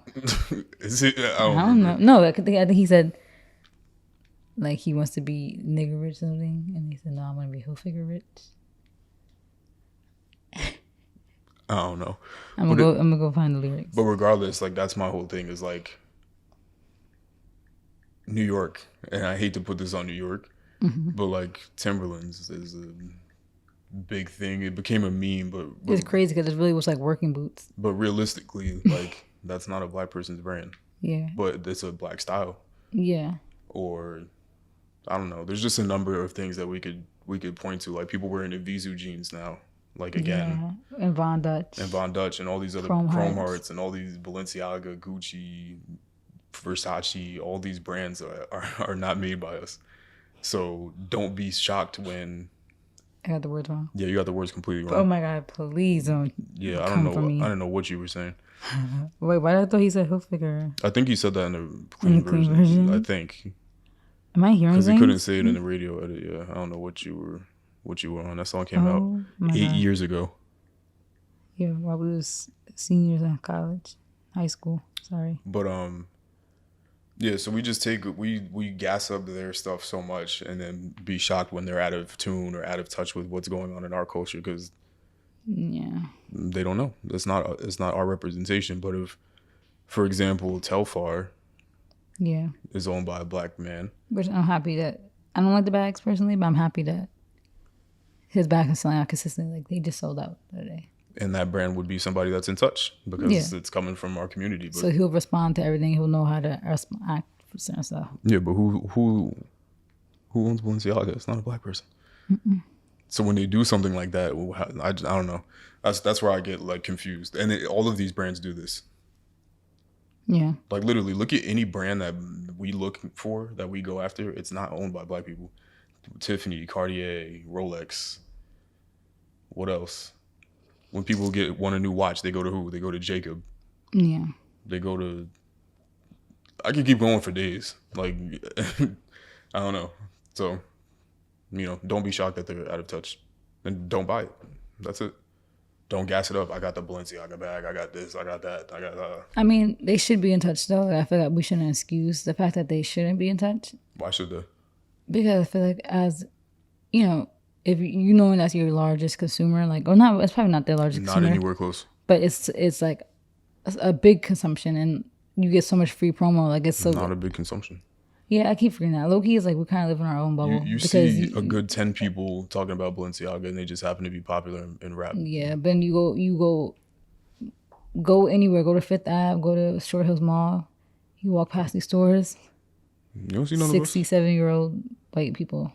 I go right here to and they buy the stuff that don't got the logos. Yeah. They just, because they like the stuff. They buy like the quality. They buy the blank Louis Vuitton t-shirt for $400 that has no logos on it. These brands do have to know, though, that they still get so much free shout-outs from people. Like you said, that's why they try to make stuff for the culture. So I feel like if they're going to try to make stuff for black people, then they should be in touch somewhat. I feel like everybody should be in touch with every culture. Like you want to reach as many consumers as possible. You don't want to close a whole window of people just because you choosing not to be in touch with culture and insensitive and all that. Yeah, I'm not trying to excuse what they did because obviously it's nuts. Like even just the price, the concept, everything. Well, even the concept, I'm not so mad at. But, no, but it's kind of wild. The price is wild. You're gonna have rich people out here who might buy it, who might like it. Like wearing something that you literally could go into New York and see somebody with a white beater wearing that same fit playing basketball or being homeless. But that's where the designer argument becomes funny. Because it's like you're basically stealing that design from the culture though. It's not your somebody created that in the hood somewhere. But that's why it becomes funny. I know this is such an intricate conversation, but it becomes funny because in a lot of ways Balenciaga and also it really is just Balenciaga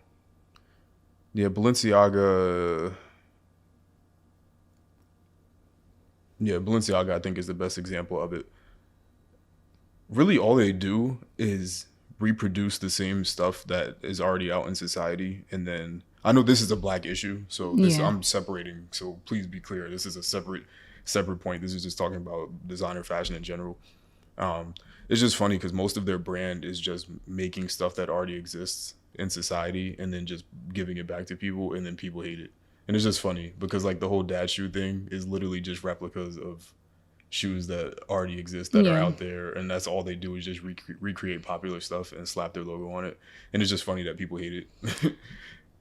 But then that brings up that argument that you just made that like like it's like it's just so intricate because obviously like there's a group of people who we do have the right to be angry that they're making something that's like cultural into designer, but at the same time, like you said, like people are complaining about the price, but that's not you're not the target audience. Like $1,100 sweats to somebody who got it like that, to that they're a regular, like they're Balenciaga. I mean, like them shopping at Balenciaga is equivalent to like you shopping at Fashion Nova. Like that's their Fashion Nova, and it's like $1,000 to them. It might feel like 20. So to them, that's $20 pants. So it's like that's the target audience. Like you're like, oh, they're selling this for this much. Well, it's not for you anyway. You go get your, what's the brand that people be wearing? Not Columbia. What's it? Champion. Go get your Champion gray sweatpants. From Walmart, go get your, what boxes men be wearing? Fruit of the Loom. Go get your Fruit of the Loom plaid boxers. Go out and wear your fit. Like wear how you wear it best, and do the pants are not for you. It's for people who can afford Balenciaga. Is it sick? Is it nasty? Is it wild that they flipped the culture and made designer? Now people are gonna wear that stuff. Yeah, that is a crazy concept. But the complaining about the price part, I never got that because it's not meant for you to afford anyway. Yeah, I don't want to sound like I'm on their side at all, so I want to be very, very clear there. I just, in these scenarios, what people do with this information is the most telling thing ever. So now I don't want to see anybody wearing Balenciagas. I don't want to see anybody talk about it. I don't want to see anybody buy a bag. I always make. I don't want to see anybody talk about the sneakers. I don't want to hear anybody even mention it, because if you don't like something, don't mention it. I don't go on Twitter and talk about all the things I don't like all day. Like, just don't mention That's it. Don't bring it up. Don't gas it up. My main argument. Just shut up. With everything, that's my main argument. Is I don't like hypocrites. So like I think I've said this on the podcast before. I might have said this to you. Yeah, if you're gonna cancel a brand, you got to be consistent. If you don't have an issue with a brand, if you really want to tell them, don't wear their stuff. We all could go on strike and not wear their stuff, but people will never. And they won't care because they're gonna go tomorrow and get that Balenciaga. What's that bag that girls are wearing? It's like that shape with the B on it. They're gonna be complaining about the sweatpants one day, and then they're gonna go, I want that Balenciaga bag the next day. Yeah. So if that's the general consensus with anything, really, just like if you don't like it, if you don't agree with it, there's nothing you can do to change it. We can, discuss how we don't like it, I guess. Or just don't buy it. Don't discuss it. Don't do anything. It's really that simple. And they're not going to care anyway, because, Black people make things popular. Because they didn't ask nobody to put them in their songs. We doing that because we... Off the strength. Because we feel like it's some type of status when you're wearing something. When you're wearing something that white people make. Yeah.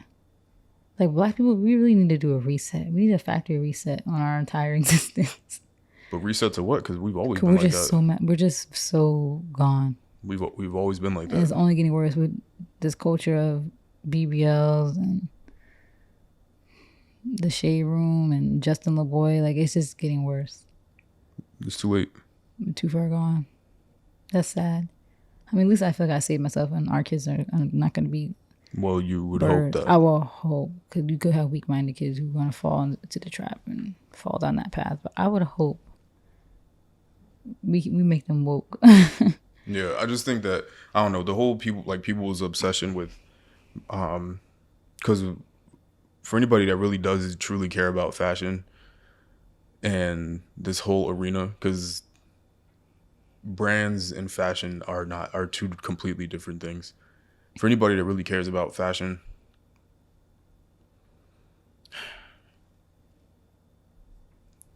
it's just like, you're just buying a brand. Like, y'all don't care about Balenciaga. Y'all don't think Balenciaga looks good. They don't watch the runway shows. Y'all don't like Celine. Y'all don't like Chanel. Y'all don't like anything other than the logo and the status that you feel like it gets you. People only wear Chanel if it has to seize. Yeah. I never see people just buy Chanel. Or they'll buy like that plaid design because that's like very like. But a lot of times they won't because it doesn't say Chanel on it. Or even like the Burberry. Like, y'all don't like that Burberry print. Oh, I hate that. So you cringe. don't like How that people tartan. say they wear it to plaid like print. their baby showers. That's like the joke, the running joke. Yeah, like y'all don't really like these things. Y'all like the brand. Looking like a tablecloth. So like I don't Burberry know. is so ugly to me. There's that stuff. Burberry. That plaid design, I hate it. Look like a tablecloth. Yeah, Burberry looks good except for that pattern. Yeah, I look some of the other stuff. Don't like that.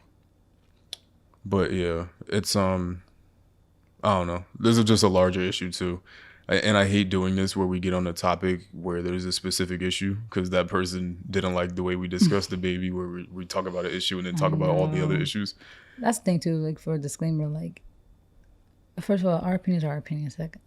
First of all, our opinions are our opinions. Second of all, we always give both perspectives. Though I hate that. Like if you're gonna comment on our videos, watch the whole thing, please, because we don't need no like arguments on what we said and you didn't even hear everything that we said, because we always give both perspectives, but we're entitled to our opinion. And we said this in the last podcast, your opinion is not facts. Didn't I say that? We're not saying our opinion is a fact and your opinion isn't a fact either. So disclaimer.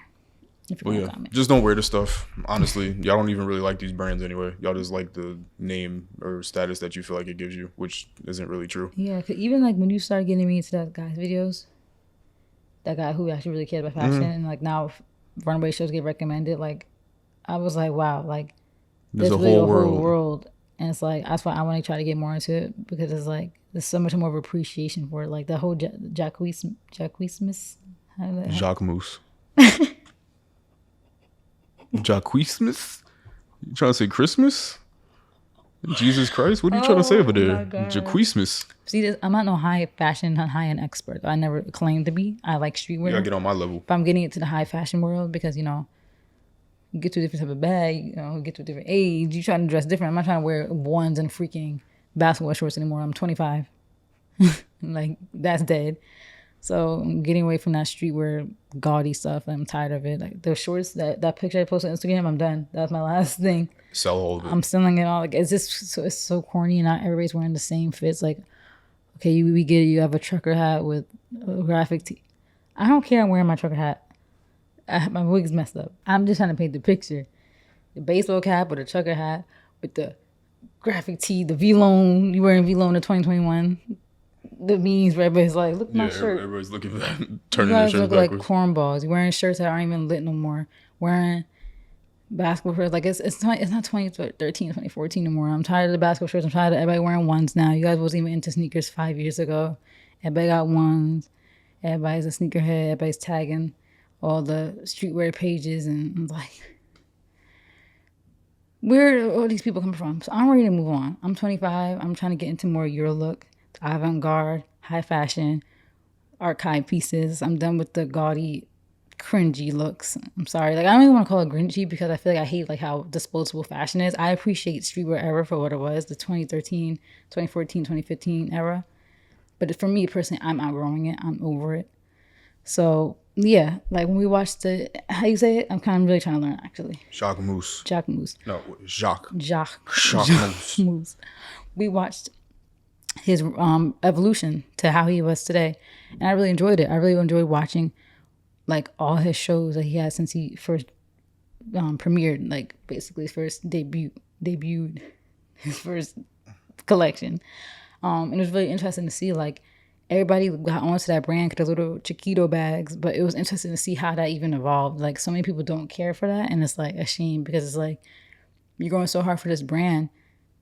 And the brand's looking at you like you're like they probably, the brand people be laughing at you like, oh, thanks for the free promo, and they know they don't even take you as serious because they know they don't care. Like they're probably like, oh, we asked this person right here when were we founded, who's our founder? They won't even know. They know that they making a mockery of us. I think these brands. And nobody says you have to be a high fashion expert, but I feel like if you're gonna wear something and rep it so hard and shout out in your songs, you should know what you're wearing, because people were so quick to be like, cancel this person, cancel that person. I hate to bring up Kanye, but cancel Kanye. He's a cult leader. But you guys don't even do the research on the stuff you're wearing, and that's how you end up looking hypocritical. You on Twitter ranting about Black Lives Matter, George Floyd, but then you wore a Devon Dutch hat to the freaking protest. Do your history on Von Dutch. Von Dutch is racist. The guy who made the brand is racist. He don't like black people. And you guys are wearing his trucker hats to the protest, talking about Black Lives Matter. Nobody talks about racial issues on the internet. You act like you're such a fake woke activist, but you got a Von Dutch hat. Like, people don't even do their research on what they're wearing. I'm like, if you're gonna be so, like, it goes to the hypocrite stuff. If you're gonna be so passionate on the internet about anything, then you need to do your research, because you look stupid wearing a hat. Like, I would never wear something without some type of research, because you don't know who you're wearing. Like, you talk about Hilfiger. People still wearing Tommy Hilfiger to this day. He don't even like you. You don't like black people. Like, so it should be like, you should want to research what you're wearing. People are so hypocritical. It just makes me mad. The Von Dutch hats are cute. The Von Dutch stuff is cute. Oh, hold on. Let it breathe. Let it breathe. Like, let it breathe. It's fully, like, I think it's nice, but I'm not wearing it, because I'm not going to be a hypocrite. I'm not going to wear something that has racial history to it, and I'm so pro-black. Yeah. Stop wearing this designer stuff. Yeah. For real. Stop wearing it. Like, you can't complain about something that you literally... Because you don't even like it. Like, I can't even tell you how many times I've seen girls with those Bottega heels. The ones that look like a net. Mm-hmm. They look like literally a net. Like, they're cute shoes. I'm like, you guys don't even make the money to that. Why do you got these shoes? Why you just spent your rent on the shoes? Go pay your rent. But then they be like, evictions, unemployment. You have a degree. Go get a job. And stop spending your money on stupid stuff. You can't be like, we don't get paid enough, but you spending your money on freaking Chrome Hearts and Bottega. Thinking that it impresses somebody. Yeah, like, it's not impressing nobody if you still live at home. Sorry. Well, actually, it does impress people. It impresses people that don't have it. She got Bottega shoes. Oh my God. But she can't go home without worrying about getting shot, because she lives in the streets. Relax. No, I'm just saying, I hate that. You know, I'm so passionate about you living somewhere dangerous. Like, we talk about that with celebrities, that they'll spend their first check on a car instead of putting their mom in a safe neighborhood. Like, priorities. So I just feel like people are so, like, pressed to wear these designer brands that they don't know any history about, just to look like they got money, and don't really got money. Don't got no retirement saved up. Don't got $1 saved up for their future. But you got the Bottega heels. You got the Bottega heels. Congratulations. You are doing well in life, because you got Bottega heels. But you don't got a 401k. Or what's the other one they got for teachers? 403. I should know this, because I'm counting. 403B. Something like that. IRA, I wouldn't know. IRA. People say IRA. Bottom line is, the people who can actually afford designer, where the money is nothing for them, guys, do your research on what you're wearing, please. Like, stop trying to follow these celebrities' lifestyles. These celebrities have a lot more money than you, significantly a lot more money. I feel like if people actually broke down, there's like, they could do like that argument where they talked about, like, if you stack pennies or something, and like the billionaire argument. I never heard that. It gave a crazy perspective on how much money people really be having. If people actually looked at those graphs and really compare themselves to these celebrities, they'll realize, why am I trying to keep up with these people? I should be trying to make that money. And sorry to break it to you, most of you guys won't ever make that money. You won't. These celebrities got lucky. They're talented. They, either got lucky and found a way to exploit their talents, or they're just that talented that they were bound to be famous and rich. Most of you guys won't get there.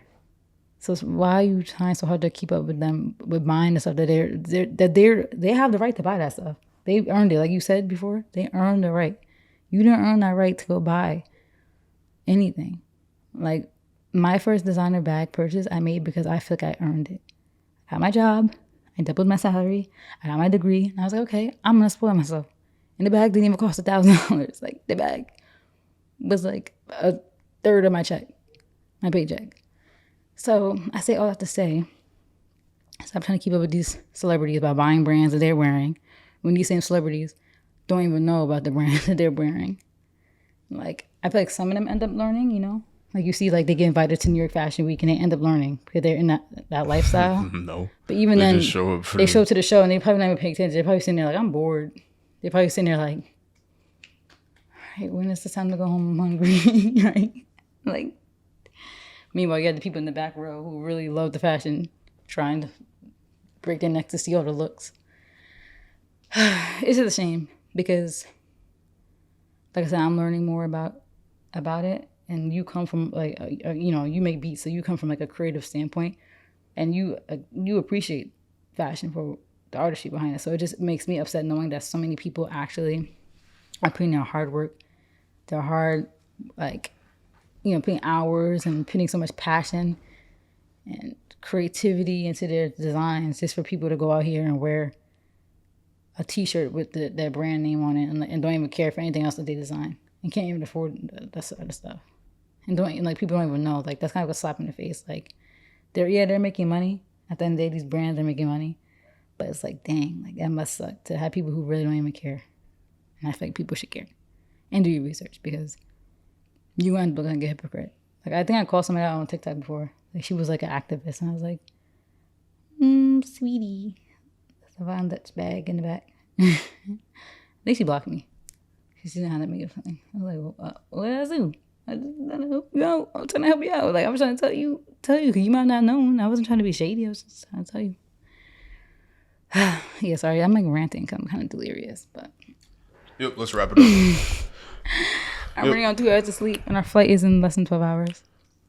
This has been the A Couple of Things podcast. Wait, we're really wrapping up? Yeah. Oh, you don't have any other topics? Nope. Okay. Okay. Yeah. Yeah, you were talking too much, so I'm not even going to do the rest of my topics. No, go ahead. Thank you guys for No, watching. babe, this has say been it. the No, A Couple of stop. Things podcast, where we talk about a couple of things. Say your topics. Thank you for watching. As always, I will see you guys later. Say your topics, babe. Babe, say your topic. No. What topic? Just tell me what they were.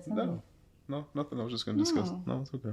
Discuss what? It's okay. Don't touch me. We're gonna turn off. Baby. We're gonna turn off. Look, the pod. try to be less than 10 minutes, 9 minutes. What? Say what you say. Baby Keem's album was great. It was phenomenal. Yeah, Baby Keem. Yes, great first album. Top of the morning.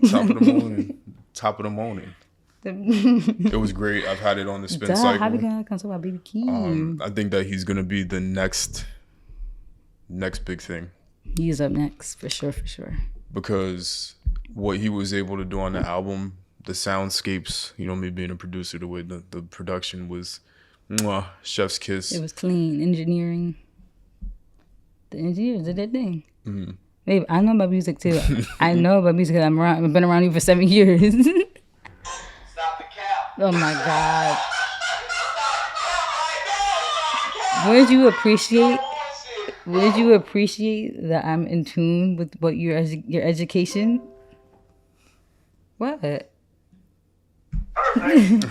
I know about the engineering and the cleaning up the sounds. Yeah.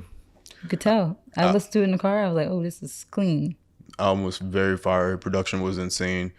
His range that he kind of expressed where he could get into, he gave us a little bit of hints like on, let me go song by song, actually. Yeah. Because I really did enjoy this album a lot. I feel like his character development, we gotta talk about that, because the Orange Soda, he went from that Orange Soda, it was like a TikTok song basically, and he did a whole 180. He said he doesn't like that song. Yeah, that song is bad. That's why when I first heard it, I was like, okay, it's catchy, but I'm like, Baby Keem, I really didn't even know he was Kendrick's cousin. I thought he was just like a SoundCloud rapper that just made that song and was like, okay, this is cool, but I'm like, I didn't know he was actually talented. Like, that's why when he got on Kanye, on Donda, I was like, oh, wow, like, he actually raps. Yeah. And, like, this whole album and Family Ties gave me a whole different perspective on him. Like, so quick, though. It was such a quick chain. Like, I never seen it before. Yeah. Yeah, I mean, honestly, every song in the album, I was going to go track by track, but just some of the things that stood out to me was Trademark USA, which is the intro, was insane. The multiple beat switches through all the different songs throughout the album, very fire.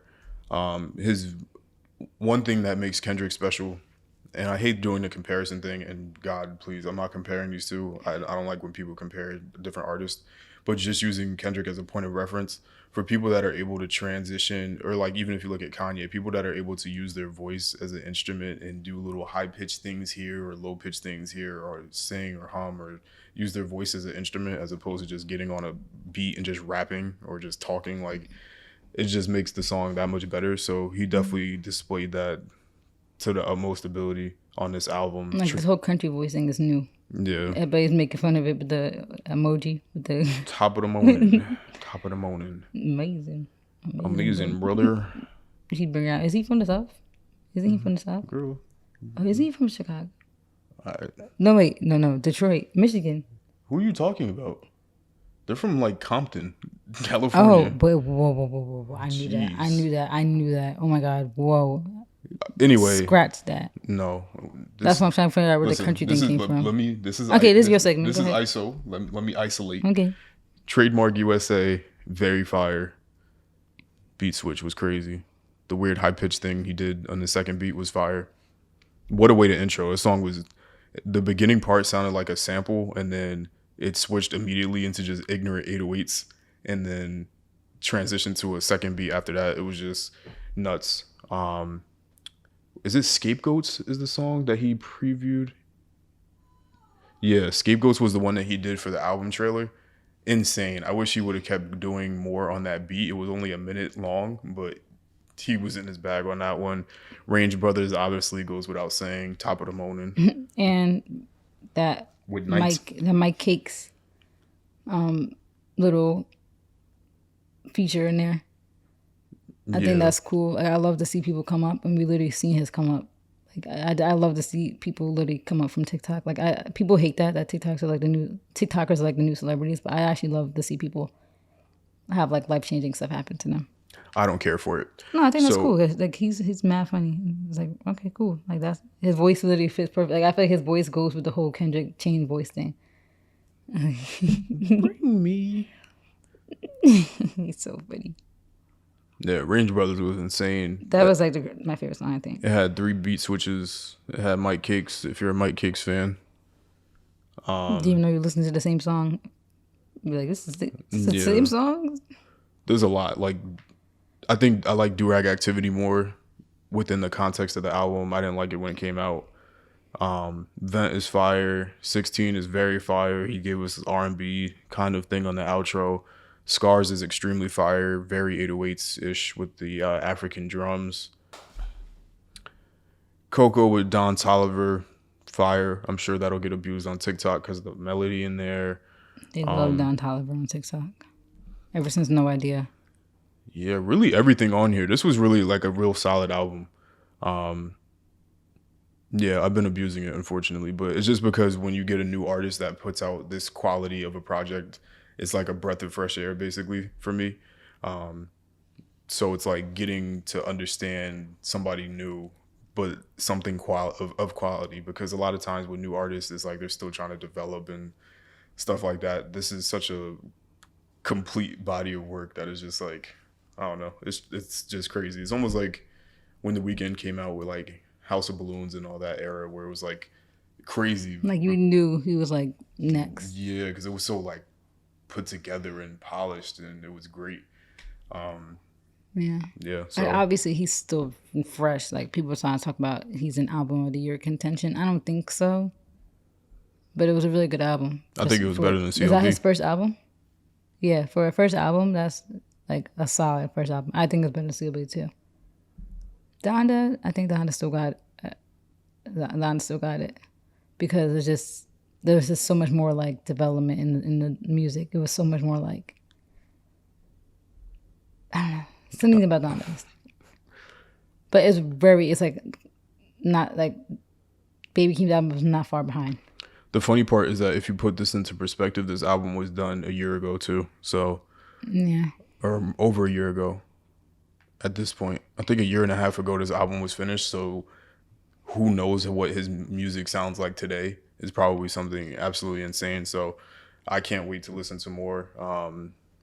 The way he produced on this album, just crazy. I mean, honestly, I don't really have anything else to say. I mean, Yeah. I'm not saying it's the greatest thing I've ever heard, but Yeah, but it's like I feel like it's just like a cool feeling to see like you're basically seeing like the birth. the birth of of what should be a great career. Yeah. Like and like just the fact that his like you were saying how like he just had like a crazy weekend. Like you go from like you're on Kanye's album. I feel that's so many people's dream to do something with Kanye, and you're not just in a feature, like you're on his album. So, and your Kendrick's your cousin. Like, you good. Yeah. Like, Kendrick is going to push him and make, not force him on us, but, like, make sure his cousin's good. I'm sure he's going to be on Kendrick's album. Right? Babe. Turn it off. We're going to get copyrighted. We ain't getting copyrighted. Yes, we are. Very fire. All this is going to get muted. It ain't gonna get muted. Yes, it is. That's why they be muted on the other podcast. It's not gonna get muted if I don't want it to get muted. No, we do now on YouTube. As long as you talk over it, you can keep it. Sure, because it's considered fair use, kind of, right? Yeah, so that's all I had. Yeah, it's cool. Like I was saying, it's cool to see the birth of his career. Like, I know, like, he's probably on cloud 9. You drop your debut album, you're on Kanye's album, and then what else? The song with Kendrick, Family Ties. Which is on the album. Yeah, so it was like probably definitely a cloud 9 moment this last 2 months, August and September. So Yep, and just performed on TV for the first time last night, I think. Yeah, his name is literally getting like out of here quick. So it's cool to see. And yeah, I feel like he's about to have an interesting career. So it's nice to witness it. Witness the start. Yeah, that's all I had, honestly. I was gonna do I was just gonna talk about music, but that's really the only thing I was gonna discuss. I was gonna do thoughts about CLB a week later, but I think I'm gonna. You can talk real quick. I'm gonna hold that opinion. Maybe just give a brief statement. Nah, because I was gonna do like a more in-depth track by track thing, but You want to do that next week? no. Maybe we'll do a CLB a month later. We'll wait till a month. No, I'll probably just do it on my individual channel because I don't want to sit here and go track by track at the end of the pod. But I think that to just give it one sentence, I think that is not as bad as people said it was. It's still very much mid, but it's not like I don't think it was. people were making it seem like it was like horrible. I don't think it was bad. I just think it just could have been a lot better, a lot more developed, a lot more like for you to be Drake, this should be your pinnacle of your career. Like, you probably like at your peak now, if anything.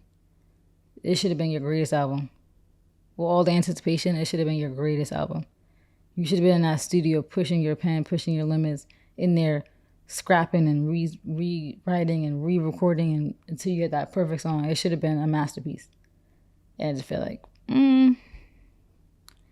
boring, redundant, predictable. Like I said last time, this was supposed to be it. But maybe I'll give him one more shot. I give his next album. I still feel like he's still in his like pinnacle. So I think his next album has to be it. If not, then it's raps. Not like for his career, but it's for his legacy. Like it's like, all right, this was your legacy. Whoa. No. I don't mean like it's raps for his legacy. I just mean like as far as a chance to change your sound. I mean, it's never too late though, because like we had this conversation. Kanye's 10 years his senior, and he probably still got a lot more years in him. I don't want Drake to change his sound. I don't want him to change his sound either. I just want him to experiment more. I don't even want him to experiment. I don't even. But that was everybody's issue with this album though. Like that's why some people who really loved the album, they were like on your side where they loved it because they feel like he didn't change the sound. But a lot of people want more from him because they feel like we're getting the same stuff, and it's like after a while, it's like take Michael Jackson for example. Michael Jackson like had a similar sound, but like every album was different. Like Thriller was nothing anybody have heard before. Like, but his sound was still the same, if that makes sense. Like, it was still Michael Jackson. Same with Kanye. It's still Kanye, but it's different, and people still love it. But, he might not be that artist, and we can't force him to be that. That's the thing. If that's not him, we can't force it. But that's just, I'm saying, for me personally, that's what I like. But I know everybody loves the album. A lot of people love it, and it was everything they expected and everything they wanted it to be, and that's fine. But he just won't be in that. You just can't put him in that Kanye, Michael Jackson, even Beyonce category. You can't put him in those kind. What are you even saying? You could put Kanye and Michael Jackson in the same category. No, you cannot. As far as experimental music. Well, did Michael Jackson really experiment? Yeah, he did. Because Thriller was like different. What did Kanye experiment with? 808s, Yeezus. And that's it. All right. I'm not doing speaking. Yeah, that's it. I'm not doing. Life of Pablo. I don't think that was experimental. It wasn't, but it was different. that was more when he started getting into his gospel bag. But he's always been in that bag. Yeah, but not consistently. There was no gospel songs on Yeezus or 808s, if I can remember correctly. He strayed away from it. His first 3 albums, yeah. But even so, like, did Graduation have a gospel song? Oh yeah, speaking of graduation, it's 14th year. You dropped in 2007. Time is freaking flying. Yeah, I don't think he needs to change his sound because he's just... That's just not who he is. He's just become too big. He's popularized every sound that everybody uses now. So it's like, what else is there to do? You can't, it's kind of tough to make up a new genre. Yeah, but imagine... And then when you do... But so, yeah, I'm saying so many artists probably felt that. Like, Kanye probably was like, how am I going to create a new sound? He created 808s. That's why he's everybody's dad. I don't know, because even within that, it's like he credits T-Pain for it. Well, there's always going to be somebody that comes ahead of you. But as far as he made, like, that sound, the drums, the 808s, nobody was doing that. With the, combined with the auto-tune. Yeezus was completely different. Who was making songs like ding ding ding ding ding? Nobody was doing that. That techno type stuff, like in rap at least. Like you never hear Yeezus side B from Drake. Imagine Drake on that instrumental. I would never want that. I would never want that. That's the thing too. It's like, exactly. So maybe he's just not that artist. Yeah, but what, like that's what I don't know. Like that's what Maul was saying. How like he just likes good raps, good beats, and that's it. I get that, and I was like, okay, I respect that because sometimes you just want good music, good vibe too. You don't want to sit here, like I feel like when you turn on a Kanye album, you sitting there like this, waiting. Your brain is moving, your cogs move. You waiting for the, to try to catch everything, and hear everything. Sometimes with Drake music, you just want to turn it on, lay down, and be like, yeah, I never. Yeah, that's what I never understood is that I feel like Drake changed his sound a lot, but he was never the one to make drastic changes to his sound. So it's just interesting that people were expecting that. Now. I think the reason why is because he kind of insinuated that, but the whole this is gonna be or who said that? 40? Somebody said that this is gonna be an experimental R&B album. I think people were expecting that, like, oh, experimental. Okay, Drake about to get into his Kanye bag. So when that didn't happen, I feel like people were disappointed because it's no coincidence that everybody is saying the same thing. Like so many people are saying the whole Drake don't push his boundaries. Drake is comfortable with radio music. I feel like everybody's kind of getting to that point, and I think it roots from whoever said that this was going to be an experimental album, and people realizing experimental weird. This is the same stuff we've been hearing with some little twists here and there, But I do agree. It's the same thing with our argument earlier about the whole Friends thing. You have different artists for different fulfillments. Like you shouldn't go to Drake for experimental. If you like experimental artists who change their sound, who might innovate, go to Kanye. It's just confusing. If you just want chill music, if you just want good bars and just you're about to get some quotable stuff, go to Drake. And this is me not defending Drake because I really did not like the album at all. Yeah. But it's just interesting that people want the whole pushing the boundaries thing. Part of me feels like the Donda drop really messed up the CLB drop because if you look at CLB individual from Donda, then I feel like the whole the comparison thing. Experimental thing would make CLB be received better because when has Drake ever done that? He's just never done that. He hasn't. But I think people are expecting that he's at a point where he can. But why? Because remember how you said that one song that was really good that a lot of people didn't like? Or that it's not like people didn't like it, but it wasn't really played a lot. It was kind of slept on. That one Drake song. For what it is. You just played it for me. A lot of them. I don't know. I feel like he could do a lot more of that, and I feel like people know that. I feel like it's based off teasers of stuff that he did in the beginning of his career, or based off some songs that he does have. I think people know that he probably low key wants to, but that he's still playing it safe. I think people know his potential, and I think that's why they feel like he's holding himself back, and they know that he probably got some good music that's probably even recorded. He probably got some stuff that's literally recorded that's probably fire, but that he's doesn't feel safe enough putting out. But I don't know, because he's so confident in himself and his music that I feel like he would put out whatever he feels is good. But then again, I don't know, I feel like he's very played by the rules looks for people's approval. Like, he gave me those vibes. Oh, it's confusing too because on one hand you have people thinking it was gonna be like an experimental R&B, slow, take Yeah, care. because somebody from his team said that. Yeah, take care type thing. And then when the beginning of the album was very slow, everybody was saying, I'm falling asleep.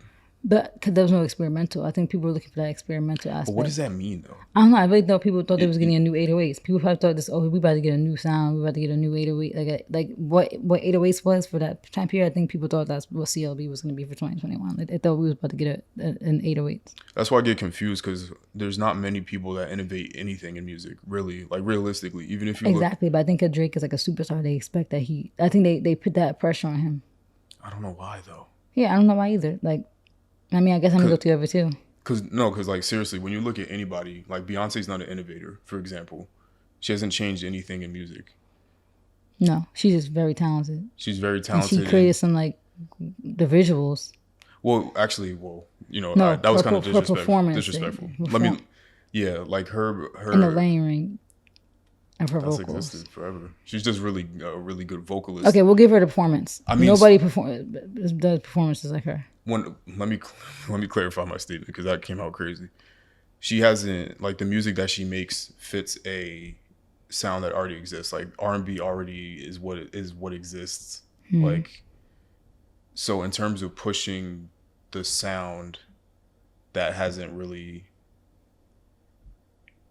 you know what I mean? Like, it hasn't, because R&B is always what it's going to be. It's going to be pianos and snaps and, you know, ballads and stuff like that. That hasn't ever changed.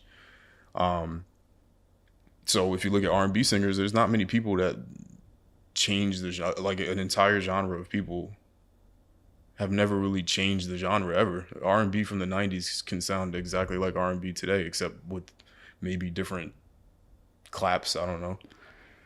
Yeah, because even, like, as far as the voices, nothing really has much changed.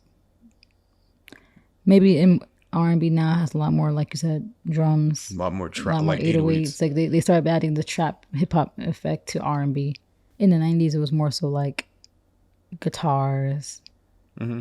Like, yeah, guitars was, like, the main thing was, like, guitars, pianos. Now it's, like, there's a beat, more of a beat. But even within that, you take somebody like her, and her does the opposite. Like, now she like sings on 80s type beats. So it's like R&B in itself really hasn't changed at all.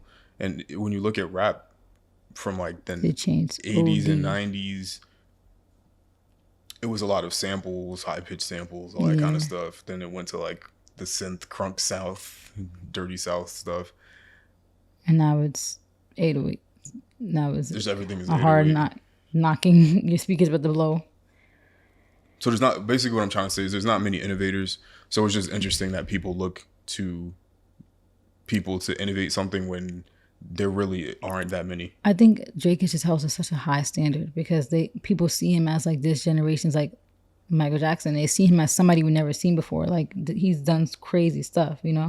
And, like, I think they just expect him to do it all, which I guess that's unfair, but, you know, he didn't ask for that like, title. But I just feel like it's, like, expected. And like I said, whoever from his team said that this is going to be experimental R&B, I think that got people excited because I feel like people were expecting old Drake. But then once whoever said it's about to be experimental, I think that's when people started putting the pressure on him for it to be something different. Like, oh, we about to, like, you know, like your argument, R&B hasn't changed, but, like, oh, Drake's about to change it. I think that's what people thought because I don't know who said it was going to be experimental, but I think that's people stuck with that. Maybe he ran out of steam. Maybe. Yeah. He might have, because which is fine. Which is fine. He's been too on top. Like, every feature, everything. He's been kind of, like, that's probably a lot of pressure. He's high key been single handedly carrying the music industry. Like I told you the other day that he keeps the lights on at Universal. Yeah. Like, the reason why your favorite artist is able to even get signed to Universal is because Drake is basically paying everybody's bills. Like, every song you know is about to be a hit. Like, no matter what the song is, you know it's about to be a payday. Like, that must be a crazy pressure to have on somebody. And maybe he's burnt out. Like, he might be one of the people who gets burned out and, like, flips. Whoa, he might, like, go on a rampage, like, start ranting, get into his Kanye bag. Yeah, start ranting. But I mean, the album itself, it's not bad music. I don't know if Drake's ever made a bad song, with the exception of maybe Ratchet Happy Birthday. So I mean, the songs are not bad, and hopefully that wasn't anybody's take from the album. The songs are not bad. It's just that it's songs that we've already gotten. Like it's like how many songs we're gonna get about relationships. But not even that so much, because lyrical content is always going to be what it is. Like you're always going to talk about the same relationships. stuff. You're going to talk about how much money you have. That doesn't bother me so much. It's just that I can literally point to specific songs and be like, this song is this song, like recreated. And like that's when it's like, all right. Yeah, because it's like, okay, like,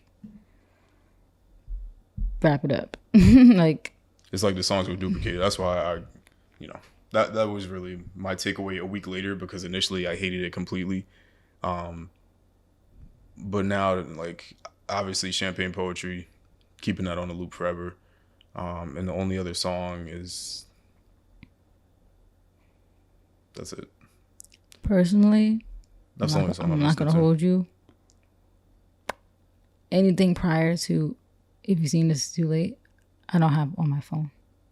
I don't listen to Drake, so there's nothing from that album I'm gonna listen to. I really just do like his old stuff, genuinely. Like, maybe it's because I stopped liking him as an adult, but I'm happy he put Care Package on streaming, because just like the only stuff I listened to was that time period, Take Care, all that stuff, like Days in the East. I'm saying to that. If you're reading This Too Late, I liked it. Even when he was beefing with Meek Mill, I liked the back-to-back song. Everything after that, I could care less for it, unfortunately. I mean, I like some of his features, like Wants and Needs. Grease was a good song. I liked Grease. So I still listen to stuff here and there, but as far as his albums that he dropped, I haven't like really listened to anything from his actual albums. Like his last few albums were like, What's crazy too? I gave Views a chance, and this is like, I like the song with Skepta. Give me that 30. Give me that. From Views? Isn't that from Views? Oh, jeez. It was like Skepta Interlude, right? Isn't it? Yeah, Skepta Interlude is no, on wait, Views. No, what's the one who was like, give me that third, give me that Cersei. Anyway. It was something. Thank you guys for watching. No, I don't want to sound crazy. Let me find the song. You already sound crazy. When was Skepta on Views? He was. I know. Wait, maybe it wasn't Views. Wait, no. See, I'm consistent with my not liking him. No, wait, let me find it. Someone crazy. Thank you guys for watching. This has been Skepta. The Couple of Things podcast. Wait, is this it? No. Oh my What's God. the one? Wait, what's the one? Was like, dun, dun, dun, give me that 30. That's not even Skepta. Oh, who's that? That's Gigs. Oh yeah, Gigs. Jeez. Somebody from the UK. I don't know these people. Relax. KMT. Okay, it's More Life.